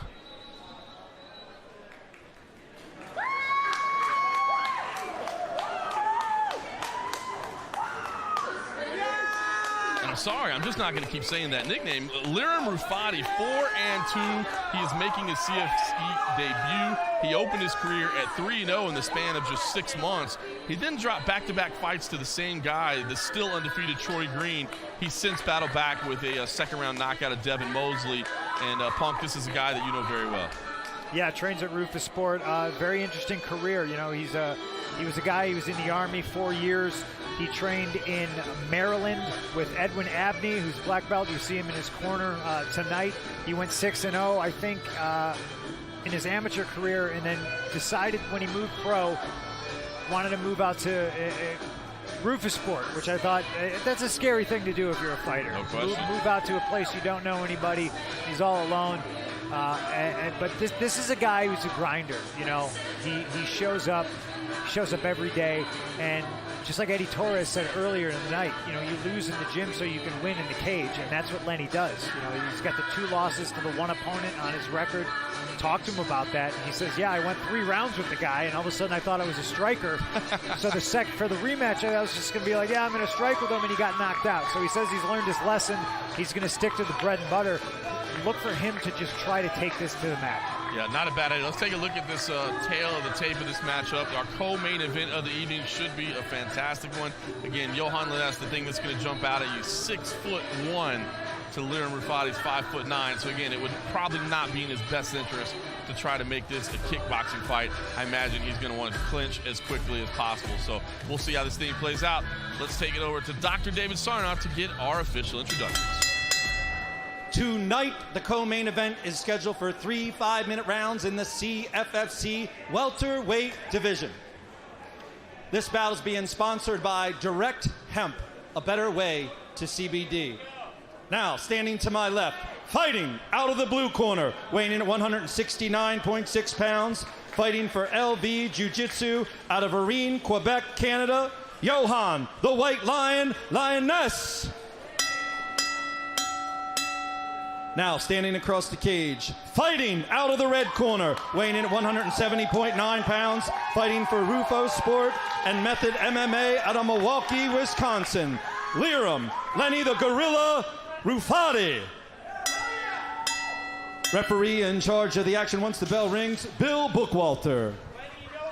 All right, it's our co-main event here, CFFC 86. Johan Lioness in the black, Liram Rufati with the Rufus Sport trunks. And guys, it's not just fights on Fight Pass. There's original series episodes as well. There's new ones.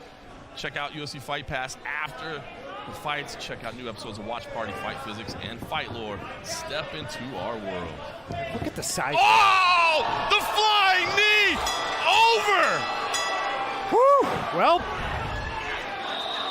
Wow.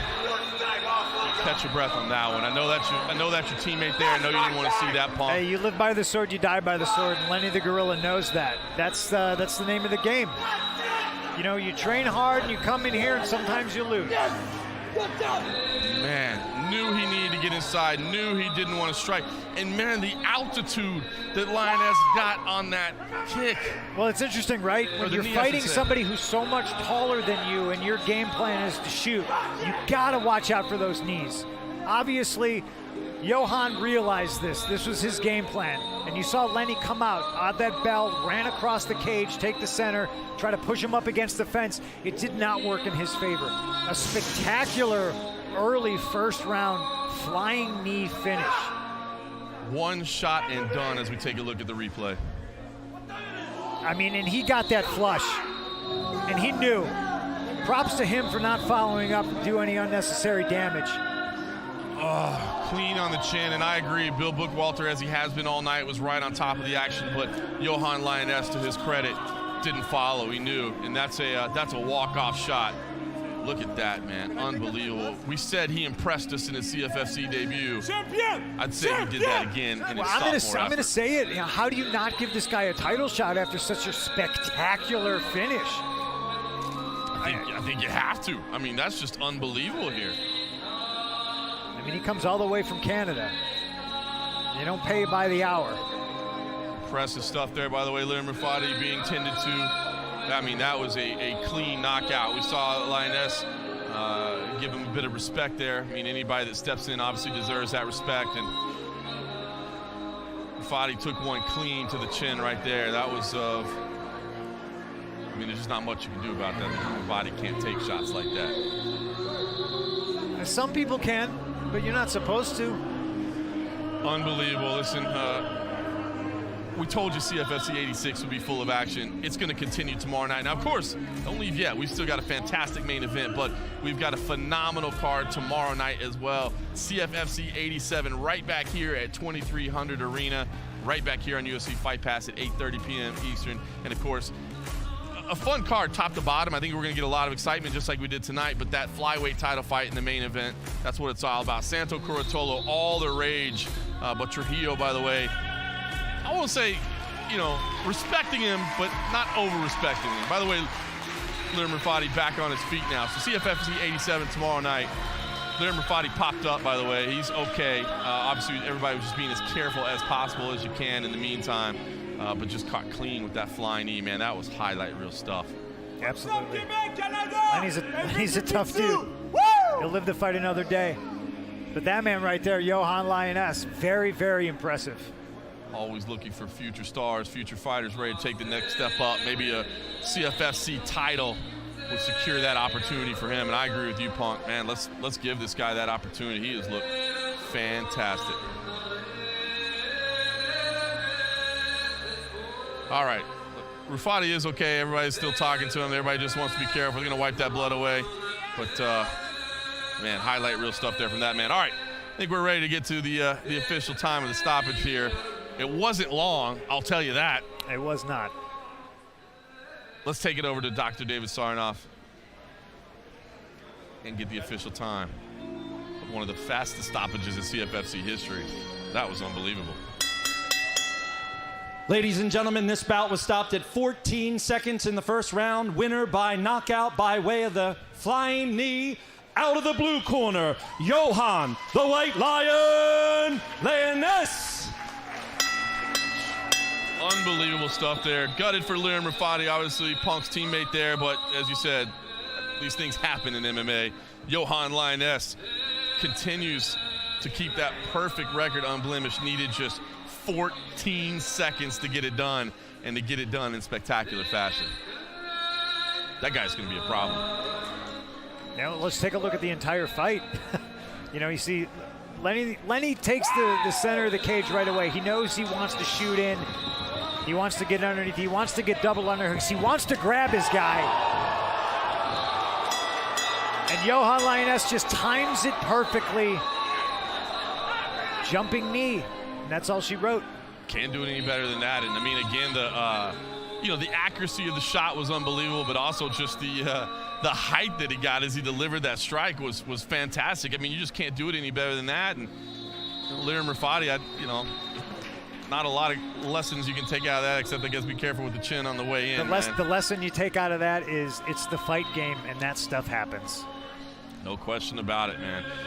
Johan Lioness, I think, has got to be pretty excited after a performance like that. One of the most brilliant knockouts we've seen in recent memory in the CFFC, and we said it. He impressed us in his debut. We thought this was a kid that you needed to watch, and then when he does something like that, I think he secures the fact that this guy could be something special, and he's lined up now with CM Punk. How you feeling, Johan Lioness? We saw you here in August, and you got a tremendous knockout, and you topped it. You came in here, and you did what you had to do to what, in my opinion, guarantee yourself a future welterweight title shot here at CFFC. I'm very happy. The game plan was exactly that. I know Lenny put a lot of pressure, but he just put a lot of pressure, but the head down, and he don't look in front of him. I know the flying knee land. I don't know if you remember CM Punk, but after my last win, I tell you, I will do the flying knee, but I wasn't sure. But tonight, I think I'm sure about that. Well, you did it in 14 seconds, so I think you're a couple seconds shy of the record, but still very, very impressive. Like, you come all the way from Canada to fight here at CFFC. What do you want to do next? I'm just gonna take a second to exactly know what's happened right now. I'm a little bit emotional. I don't want to talk too much. I'm just very happy, very blessed, very grateful. I love my team, love everyone. LV Jiu-Jitsu, la gang au LV Jiu-Jitsu, merci, vous m'avez beaucoup aidé. Lévi Labrie, mon coach de striking, ma famille. I just want to be humble. This is a hard sport, mentally, physically. Be humble. All about respect. Sorry for Lenny. I know we have a lot of crowd here to support him, but I'm here to stay. I'm here to win. I'm still undefeated. 5-0 for knockout in the first round. Remember my name. I love to hear it. Listen, I love the respect aspect of it. You come in here, you do your job, and you get business done, but you're a tremendous person outside of the cage, and we appreciate that here at CFFC. Hopefully we will see you soon. Congratulations. Enjoy your victory. Thank you very much. Merci tout le monde au Québec. Le support, c'était malade. Je vous aime. J'ai hâte de vous revoir. I'll tell you what, if we don't see Johan Lioness soon, it's only because he got called up to the big show, because that man is skilled, to say the least. This has been a phenomenal card already, and we've still got one more fight to go.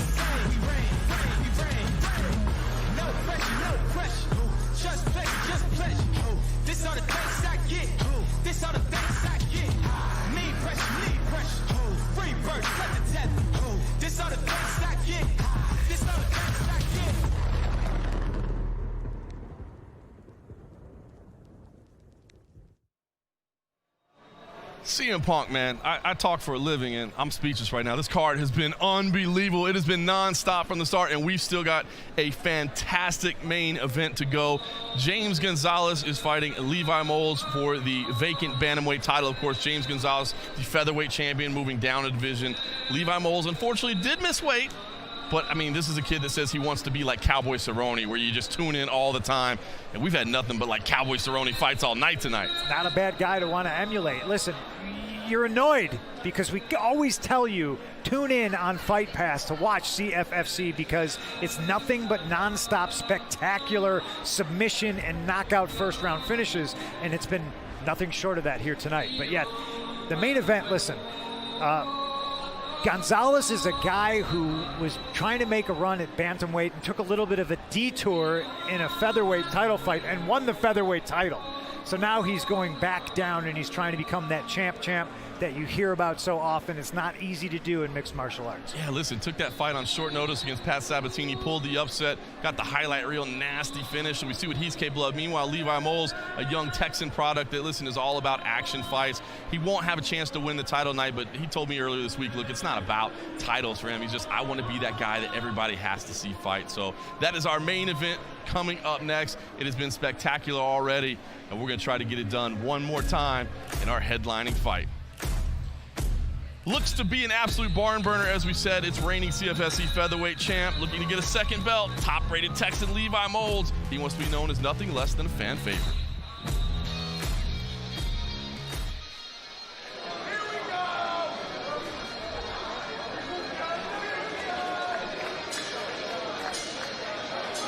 So there he is, Levi Moles. Again, you do have to put it out there. Did miss weight, will not be eligible to win the title tonight, but to him, that's not necessarily what it's all about. Just 25 years old, made his pro debut back in 2014 at just 19. He's fighting in the CFFC cage for the first time. Currently, by the way, ranked by Tapology.com as the #1 bantamweight in the U.S., competing at the regional level. That's the type of skills that this guy brings to the table. He's on a 3-fight winning streak, 7-1 in his last 8. By the way, let me point out this to you. 13-4. Those 4 losses, Rafion Stotts, Bellator fighter. Miles Johns, UFC. Damon Jackson, UFC. Tony Kelly, UFC. And all those were by decision. This guy is the real deal. I've been following his career for quite some time. A fellow Texan like myself, and he wants to come in and be exciting tonight. I didn't know you're from Texas. I know. I keep How are you it from in. Texas and you're living in Nevada? What are you doing? Like capital of the world, baby. Ah, okay, makes sense. Being what you do for a living, that makes a lot of sense. And being that fighting is what this man does for a living, makes a lot of sense that he's here in CFFC, ready to put on a show. You've already covered it. He didn't make weight. It wasn't egregious. I'm not offended. And his attitude is, you know what, so what? I'm going to still come in here. I'm going to show you who I am. I'm going to win this fight. He'll come back and we'll get a rematch for the title. I like it. 4 knockouts, 6 submissions among his 13 wins. By the way, 5 of those were via rear naked choke. He has a twister as well, so that rear naked choke is one of those go-to moves that he's always got in his back pocket. He's getting to find a little bit of sanitation, stepping into the cage. In our main event at CFFC 86, that is Levi Moles. But he's got a very formidable foe on the other side of the cage as well. He shocked the world last time out. Let's see what he can do tonight.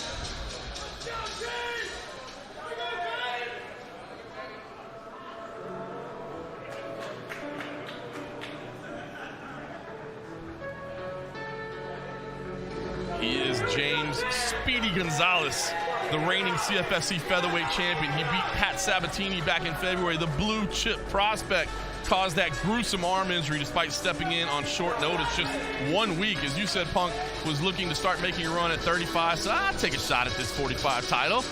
Went ahead and put that one in his closet. Now he's saying, hey, I want the 35 one too. 2-0 career record in CFFC. His submissions included Kimura, an arm triangle choke, that nasty arm injury, and another guy. You look at his record, you say, 6-3. I don't know. But the 3 losses, 2 of them were to Tough 27 champ Mike Trezano. 1 of them was to CFFC vet and current UFC fighter Bill Algeo. So again, somebody that's fought against some top-level competition and shocked the world last time out. Yeah, absolutely. I mean, it says something when you're fixated on a bantamweight title and an opportunity knocks for a featherweight title and you jump at it. You know, it shows me that his attitude towards fighting is where it needs to be. Like, he really is a competitor. He wants to test himself, and he wants to test himself against the best fighters. That's why you talk about those 3 losses. They're all tremendous competitors. People that you already see in the UFC that have competed in the UFC. And that's where he wants to go. And if you get 2 titles, they're going to come calling. No doubt about it. This should be a barn burner. Let's take a look at the tail of the tape as we get ready for our main event. As we said, Levi Moles just 25 years old. James Gonzalez will have that height advantage at 5'10". As you saw, Moles did miss weight, has quite a bit of experience. So this should be fun. Let's take it over for our official introductions. It's Dr. David Sarnoff. Tonight is the night we make history, and tonight is here. And now for the moment you've all been waiting for, the main event of the evening. This main event is scheduled for 4 5-minute rounds with a sudden death round if necessary for the CFFC Bantamweight Championship of the World. This bout has been brought to us by Herbal Mist Teas, 100% all natural. Now, standing to my right, fighting out of the blue corner, weighing in at 139.7 pounds, fighting for Fitness Fight Factory out of Venus, Texas, Levi Moles. Now, standing across the cage, fighting out of the red corner, weighing in at 135.7 pounds, fighting for Sarah Longo Fight Team out of Shirley, New York, the current CFFC Featherweight Champion of the World, James the Alley Cat Gonzalez. Referee in charge of the action once the bell rings, Bill Bookwalter. All right, it is Moles in the white, Gonzalez in the red.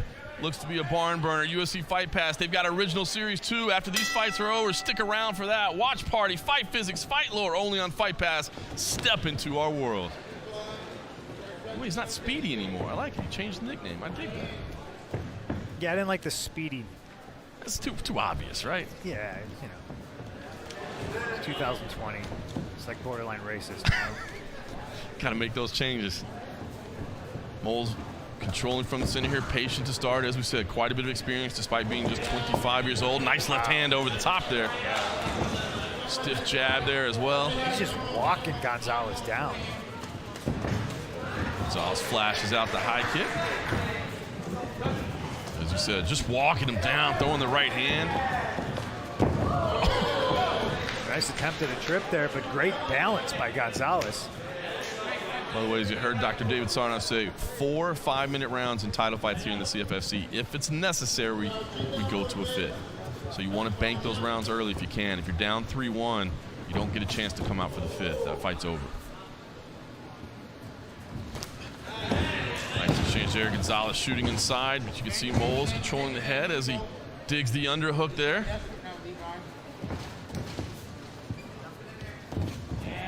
I was going to say, not necessarily, I don't think this is a guy in Gonzalez that you want to jump the guillotine on. Unless you're Dustin Poirier, of course, then you always jump the ghillie. Well, the way he shoots with his head on the inside, it's not really a technique that you're going to score with. Nice trip by Gonzalez. Levi working from underneath. Gonzalez trying to pass his guard. That was a beautiful trip to get to this position, and Gonzalez is a problem on the floor. Listen, Moles certainly knows what he's doing here, but Gonzalez has shown us his skills. I mean, both these guys are so high level. Like they're doing all the right tiny little things. You see right here, Levi trying to elevate Gonzalez to sweep him. He's got butterfly guard now. He's scooting his hips out from underneath because he wants to elevate him, or at least do this and get out from underneath. Yeah, Moles doing a good job of staying safe while trying to create a scramble, trying to create some space for himself to get back to his feet, but right now being forced to work from his back. Gonzalez does a brilliant knee cut right there, and it immediately moves fully to mount, but Levi recognizes it, tries to buck him. Now we got a backpack. Moles immediately reaches up, trying to control the choking arm there, pulling down there. This is Aljamain Sterling's territory right here. If Levi's not careful, he's going to wind up tapping. Nice work there from Levi Knowles, being patient. And then a veteran move there, kind of leaning against the fence, so you're not supporting that full weight. You can use that fence to help out. Yeah, you can use that fence to scrape the guy off your back, but if he's got that tight body lock on you, which Gonzalez does, it's going to be hard to do. And you just got to be so mindful and respect that choke, those choke attempts. Yeah, you can see, I mean, you might want to try to reach down there and peel those legs away, but as soon as you do that, now you're exposing the choke. Moles knows better than to do that. He's got 2-on-1, the turn inside, and created the scramble. Excellent work there, high-level stuff. Yeah, he exploded to get out of that position because it looked like Gonzalez might have been able to score an armbar from there. He's that good. We saw what he did with Sabatini's arm. Nasty little shoulder lock. That made the CFFC highlight reel, to say the least. Pat Sabatini's bounced back since then, fortunately. Moles pressing inside from the outside right now. I would assume he'd like to create some space. He was having some real success on the feet early. Yeah, and all his confidence was there, too. There it is. A little more than a minute left in this opening round. It's been fun so far. Moles had some early success on the feet. Gonzalez threatened on the floor. Gonzalez is eligible to win the vacant CFFC bantamweight title. Of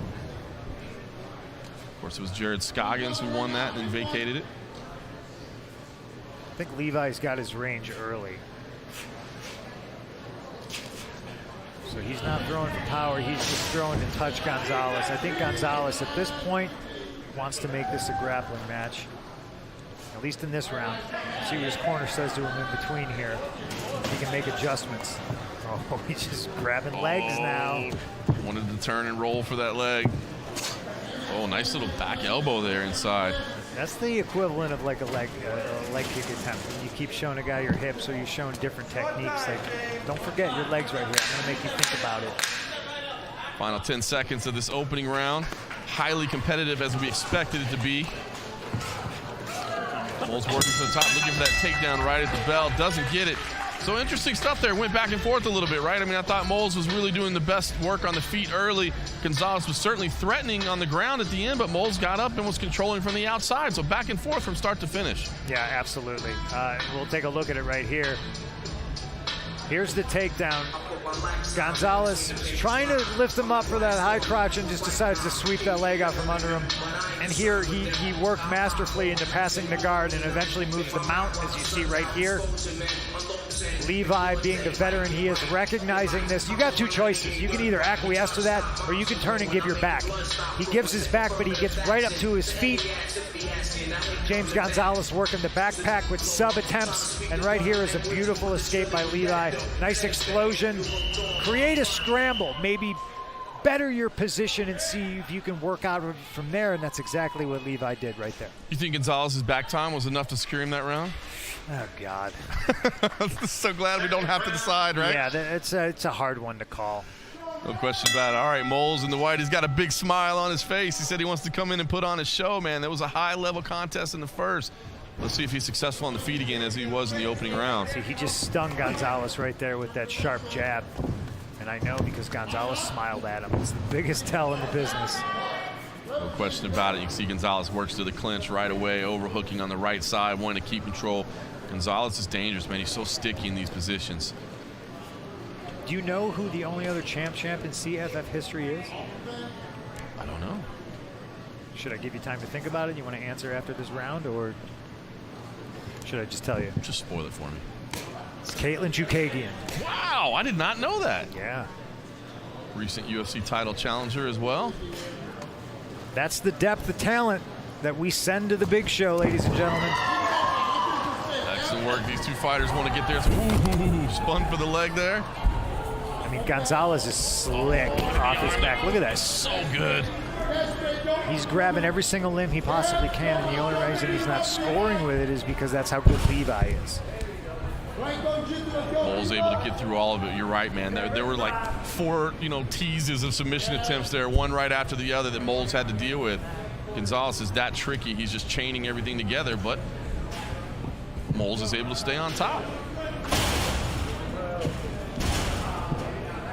Controlling the head there as well as he tries to work past the mount, but you can see Gonzalez is ready for that, adjusted right away. Just high-level grappling between these two. Gonzalez doing everything he can to make sure he's not flat on the mat. He's always staying on his hip. I mean, he's throwing up his legs. Maybe not necessarily in a submission attempt, but he's creating space and he's creating a scramble. It just makes it impossible for you to step over to mount because there's a limb slipping underneath you over and over and over. Levi landing a nice elbow there. And that's the other thing about, Gonzalez's activities. It makes it tough for Moles to even have a chance to work anything in. Yeah. Gonzalez almost scoring with a pretty brutal up kick right there. You got to be careful when your guy's in this position. He's got nowhere to go. He can't scoot his hips back anymore because the cage is right there. If he starts throwing up kicks, you got to watch your chin. Oh, look at this. Inverting right here. He started out butterfly, inverting now, going to attack the leg. Moles alert, slips through it, now looking to posture and strike again. But as you said, those legs are just in constant movement. Wow, almost got a sweep there just off kicking him off balance. But you see how he stays on his hip. He doesn't allow the flat of his back to touch the mat. He's constantly turning. There's that up kick again. He's attacking the leg. I mean, Gonzalez striking from here. Very awkward position. But it's the defense that's really keeping him in this right now. You see him trying to wrap up an arm. Recognizes that Levi could step over. Look at that. Switches to him. I mean, the quick transitions, it's so crazy to see how speedy Gonzalez is. I didn't mean to throw that in there. You did that on purpose. How quick he is in those transitions. Oh, some big left hand there from the top, though. Moles dealing with all of it well. He sees it all coming. It's difficult to deal with, but he's handling it so far. I mean, black belt level stuff from Gonzalez on the bottom. Not making Levi able to use his ground and pound because he's just constantly worming around, changing positions, staying on his hip. You see how he's on his hip right there? Not allowing Levi's to really anchor himself down and get his heavy hips in to work some ground and pound. Right here, he switches, butterfly guard now. 1 minute left in the second round. Again, it's been highly competitive between these two high-level grapplers. Moles has gotten the best of it, I think, on the feet. Haven't stayed there for long because Gonzalez has been able to get to the clinch and get this fight to the ground. Moles, there was that nasty up kick again. Moles wants to set up a head and arm there, but Gonzalez quickly pulls the right arm free.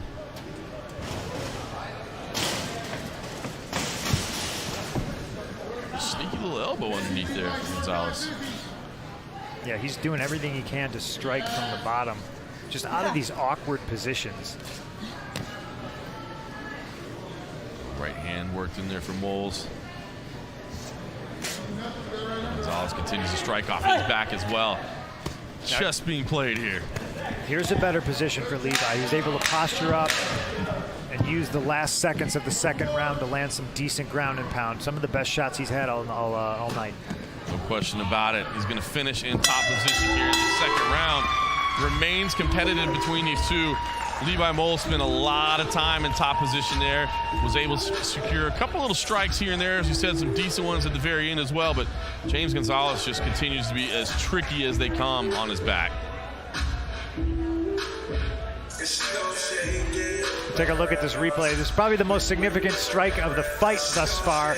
Watch this bang, this sharp jab. Puts Gonzalez on his back foot, and how do you know it hurts? Well, he smiles at you.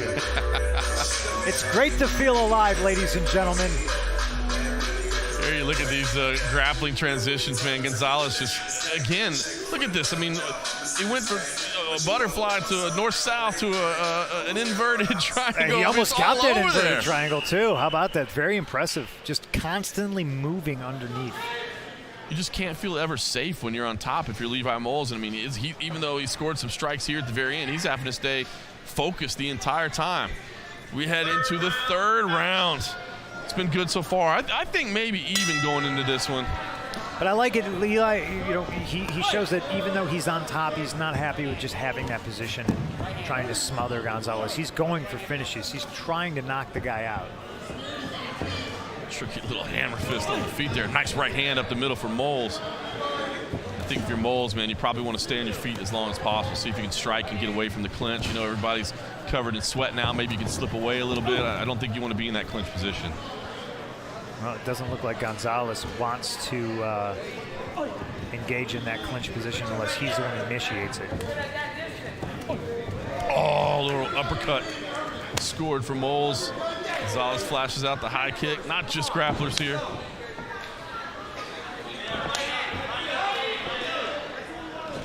There's the shot. Nice work there for Moles. Excellent sprawl. Back to his feet. Yeah, he saw that one coming. You know, Gonzalez shot from way out. Easy to see that one. Nice low kick from Gonzalez. And there you see Moles disengaging immediately. I think he realizes, look, I don't want to be there. Oh, nice low kick from Gonzalez. In and out, in and out. Don't let him get hold of you. Right hand over the top. Kind of back to where he was the start of round one, just pressing. Oh, there's the right back to the uppercut. Nice little two-punch combination from Moles, and you can see the blood trickling down from Gonzalez's nose now. Shoots from range again. This is a tremendous confidence boost for Levi Moles. Like, he knows that he's got Gonzalez's number on his feet. He stuffed two pretty good takedown attempts. And look at him, just walking him down straight forward. This is Khabib style. Just constant pressure. It's exhausting. And he's hitting him with shots here. Not loading up, just peppering him enough to make sure he feels it. Probably waiting for better openings. But he also knows how dangerous Gonzalez still is. A couple little punches there from Gonzalez. They landed, so it's not like he's, you know, a fish out of water on the feet, but Moles getting the best of these exchanges for sure. I think Moles is smart, though. You see, picks his shots and then backs away. Picks his shots and then backs away. Well, if he engages further, he's going to get wrapped up. Oh, big head kick by Levi Moles. Recognizes that Gonzalez is moving to his right, and he threw that high kick up. Gonzalez still in this, though. Look at him, he's game. Starting to see the damage on Gonzalez's face for sure, man. Moles' work is picking him apart and then backs away. Smart for Moles there. This round is only half over, too. Gonzalez has to be feeling a little frustrated at this point. Getting touched up on the feet a little bit. Those low kicks are working, but he's eating those right hands. Moles just so patient again. I mean, I think shows his veteran savvy that he's gotten there. Been fighting professionally since he was a teenager. He's still such a young guy. But look at him just walking him down.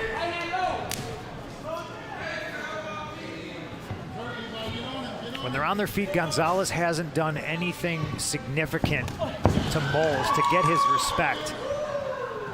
And Moles is still doing a very good job. I mean, right now he's engaging, but tries to trip Gonzalez again. And backs away from Moles. I was curious how long he was going to stay in that clinch position. Oh, Gonzalez is bleeding bad now. And I'm not sure if it was from any one shot. It could just be coming out of his nose.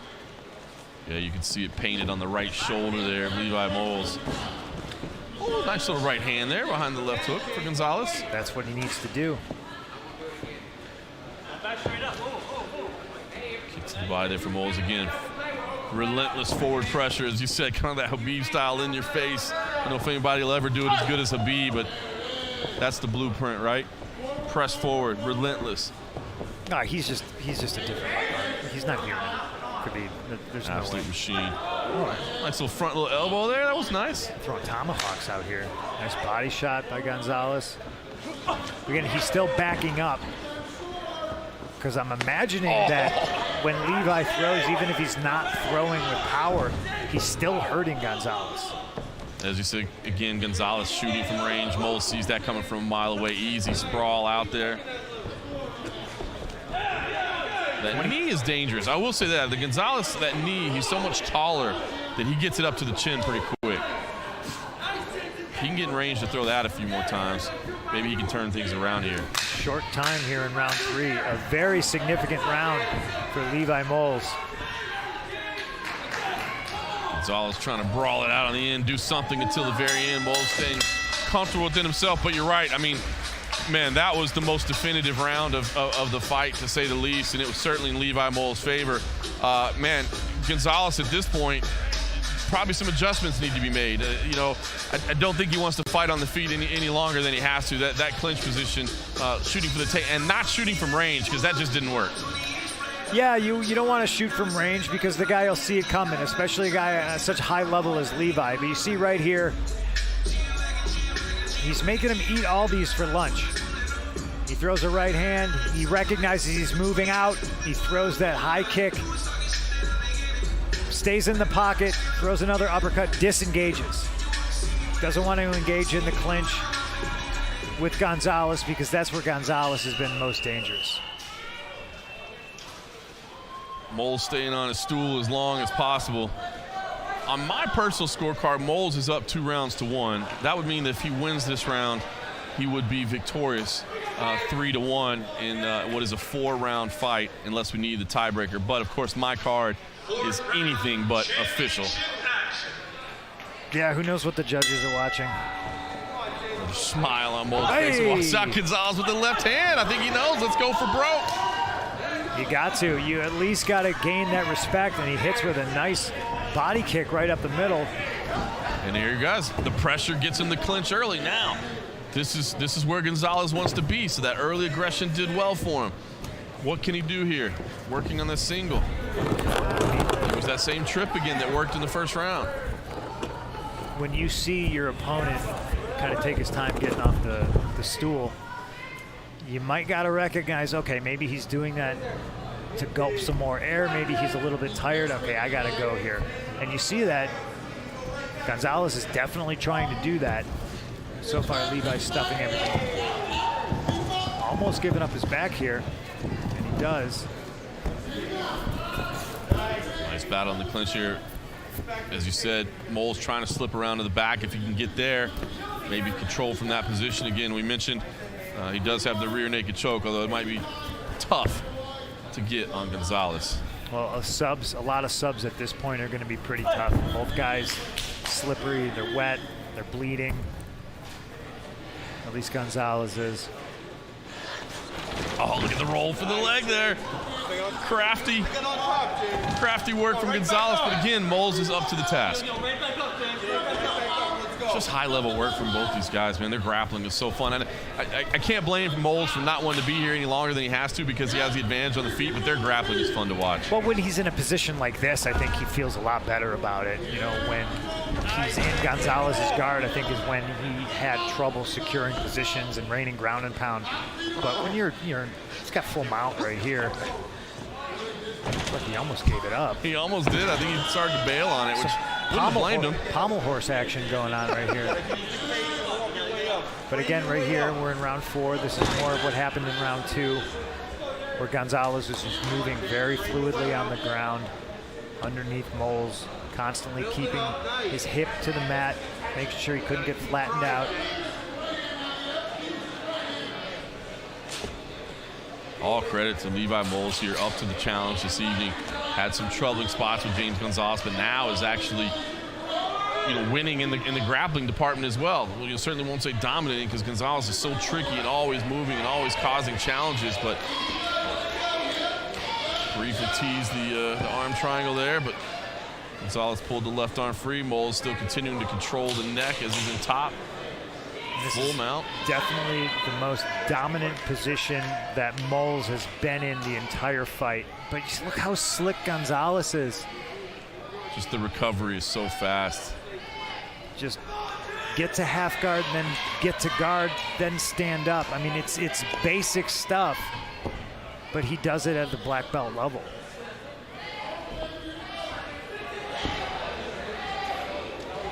Gonzalez running out of time right now. Again, I mean, we could be due for a 5th round. I tend to think if Moles wins this fight's over. And right now with Moles in mount.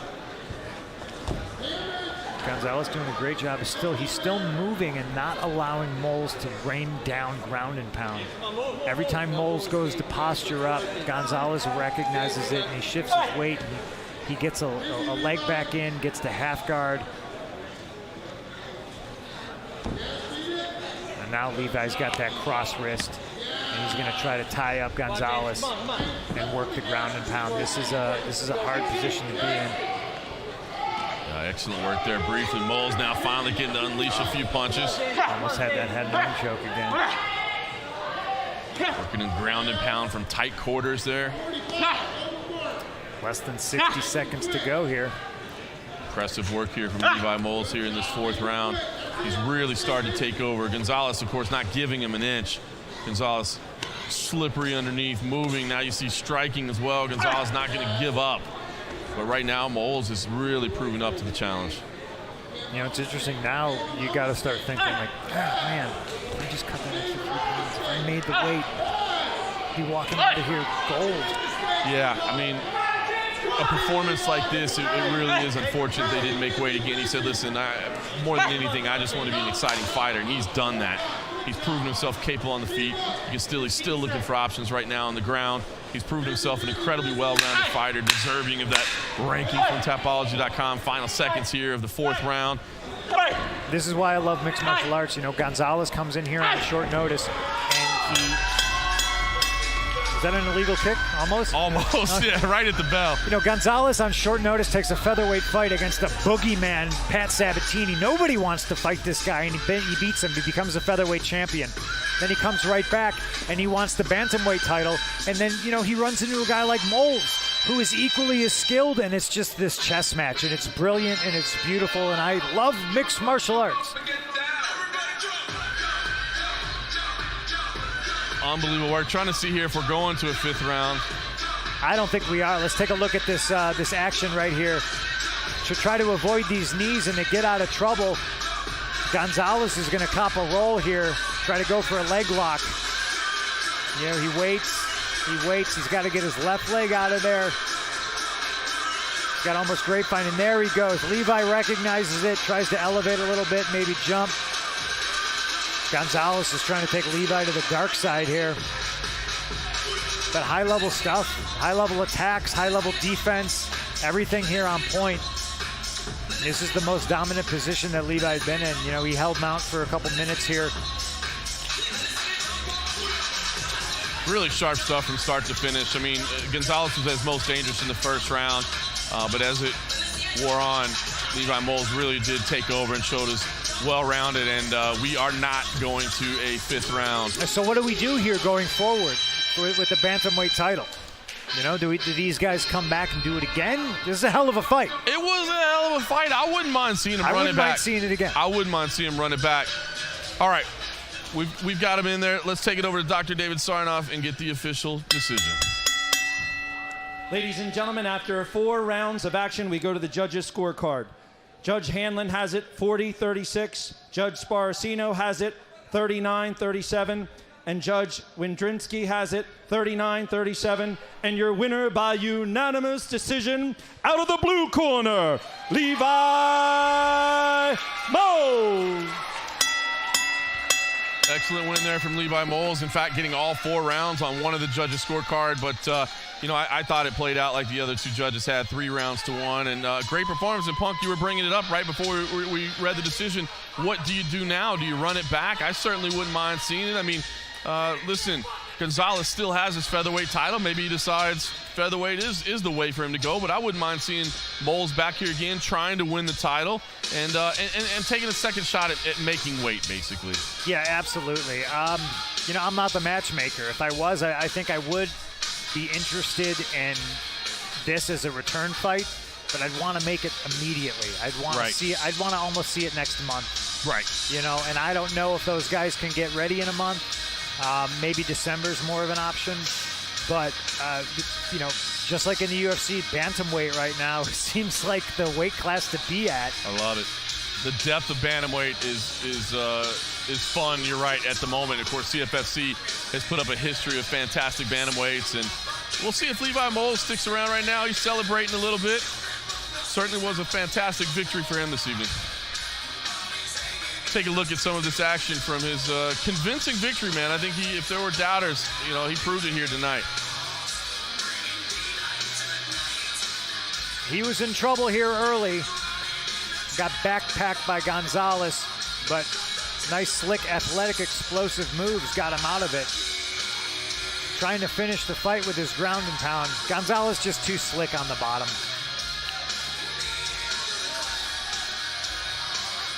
And you can see he was just relentless on the feet as well. I think the stand-up department is really where he was most dominant, but proved himself very capable against a dangerous grappler on the ground. And by the end of it, momentum clearly in Levi Moles' direction. And as you said, was putting on the damage in all positions. Gonzalez deserves credit for his skills underneath, but it was just too much for him in the end.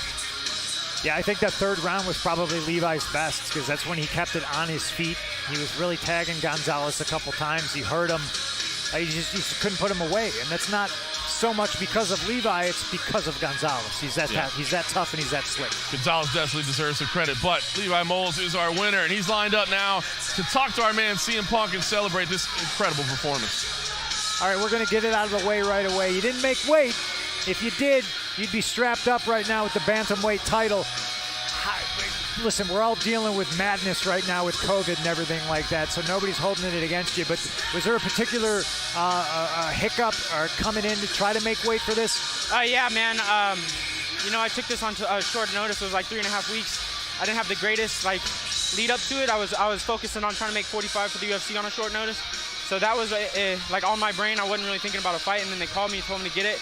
And then, just coming into it, I just didn't have the correct water load game plan, but if James wants to run it back, I'll run it back at it with him at 45 or 35 for his belt. Well, it doesn't matter, man. Don't do the interview for me. I was going to ask you that. I always one step ahead of you. I think it's easy to criticize people when they don't make weight, but in the world of COVID-19 and everything, it's good to know that information that you were eyeing a featherweight run in the UFC. But I'm not the matchmaker. If I was, I would want to see this fight again because I thought it was excellent. I thought you looked great on your feet, but you knew he was dangerous on the ground. Did he give you any trouble aside from that early backpack he put you on? No, I figured he was going to be slick off his back as well, and he was. He definitely was throwing up subs left and right. But, I'm a sharp grappler as well. I'm a black belt in jiu-jitsu. Been a black belt now for going on 6 years. I'm getting close to my second stripe. He's a tough guy. I knew he was going to be tough on the ground, but other than that backpack he had me in the first round, there was a couple of times where he was shooting good shots and elevating my leg. But, I just stuck to the game plan, stayed tough, tried to keep it on my feet, and then when it went to the ground, I tried to stay on top and beat him out. It looked to me like you had your best fight time on your feet, and you hurt him a couple times with just some jabs.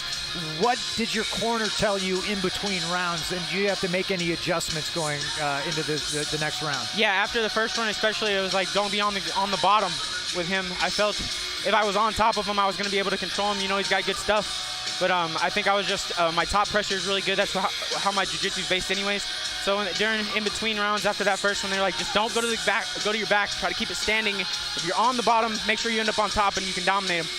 Other than that, the game plan from the very beginning was to keep this standing and beat them up, and I think I did that mostly in the second and third. So.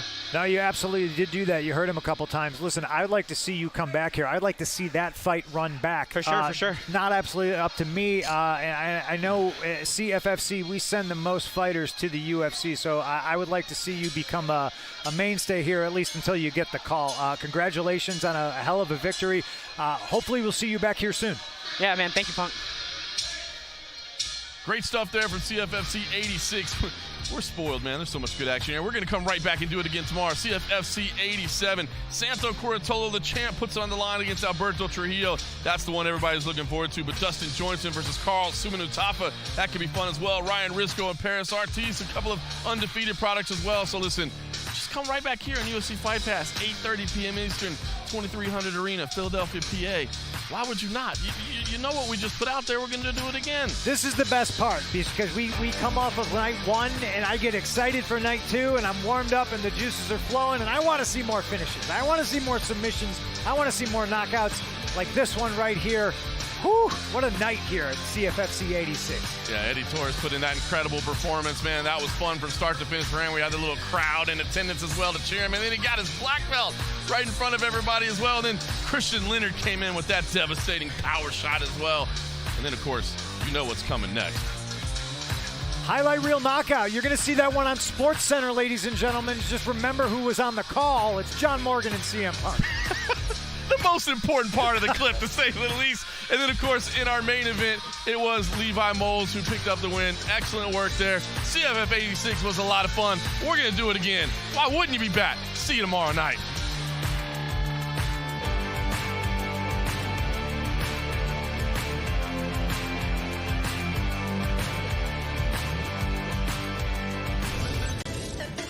I wish I was there in Abu Dhabi.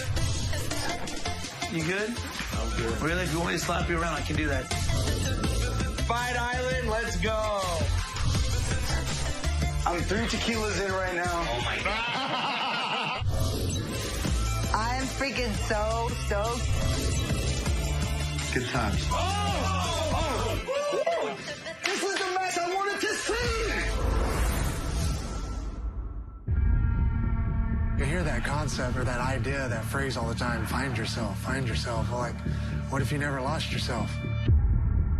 Evan Tanner wrote, I plan on going so deep into the desert that any failure of my equipment could cost me my life. Maybe it was just an accident, but a lot of people believe that he put himself in that situation with the intentions of not coming back. I think he definitely realized what he had accomplished, but Evan, he had some severe demons that got in the way. I heard many stories about him just kind of wandering off into the woods for days at a time. He would do this for fun. If somebody told him not to, that's the first thing he did. When people would talk about suicide and all this, I said, no, he had plans and it just all went bad at the same time. It was a simple mistake. You have to lose yourself to find yourself, you know, and losing everything, you find the things that really matter.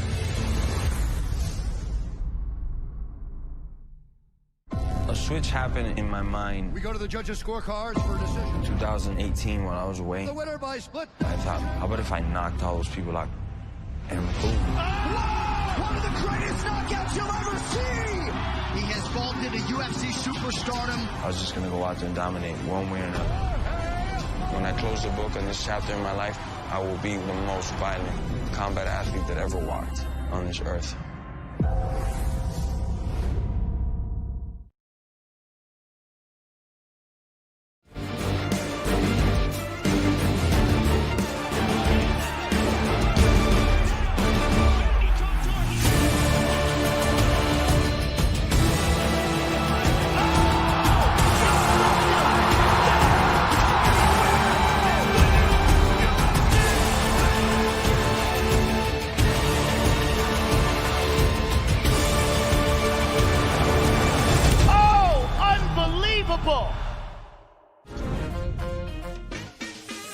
You know, I'm not playing games, I'm not acting out here. This is all I do. All of us have different paths to greatness. We all have to find that one path and we have to go for it. We've got some real interesting line movements at the top of this card. If this is not what legends are made of, I don't know what is. Welcome to UFC Fight Business. I'm John Brinkus. What? This is what I pay to see right here, baby. Evan Tanner wrote, I plan on going so deep into the desert that any failure of my equipment could cost me my life. If somebody told him not to, that's the first thing he did. I think he definitely realized what he had accomplished. But Evan, he had some severe demons that got in the way. You have to lose yourself to find yourself, you know, and losing everything, you find the things that really matter.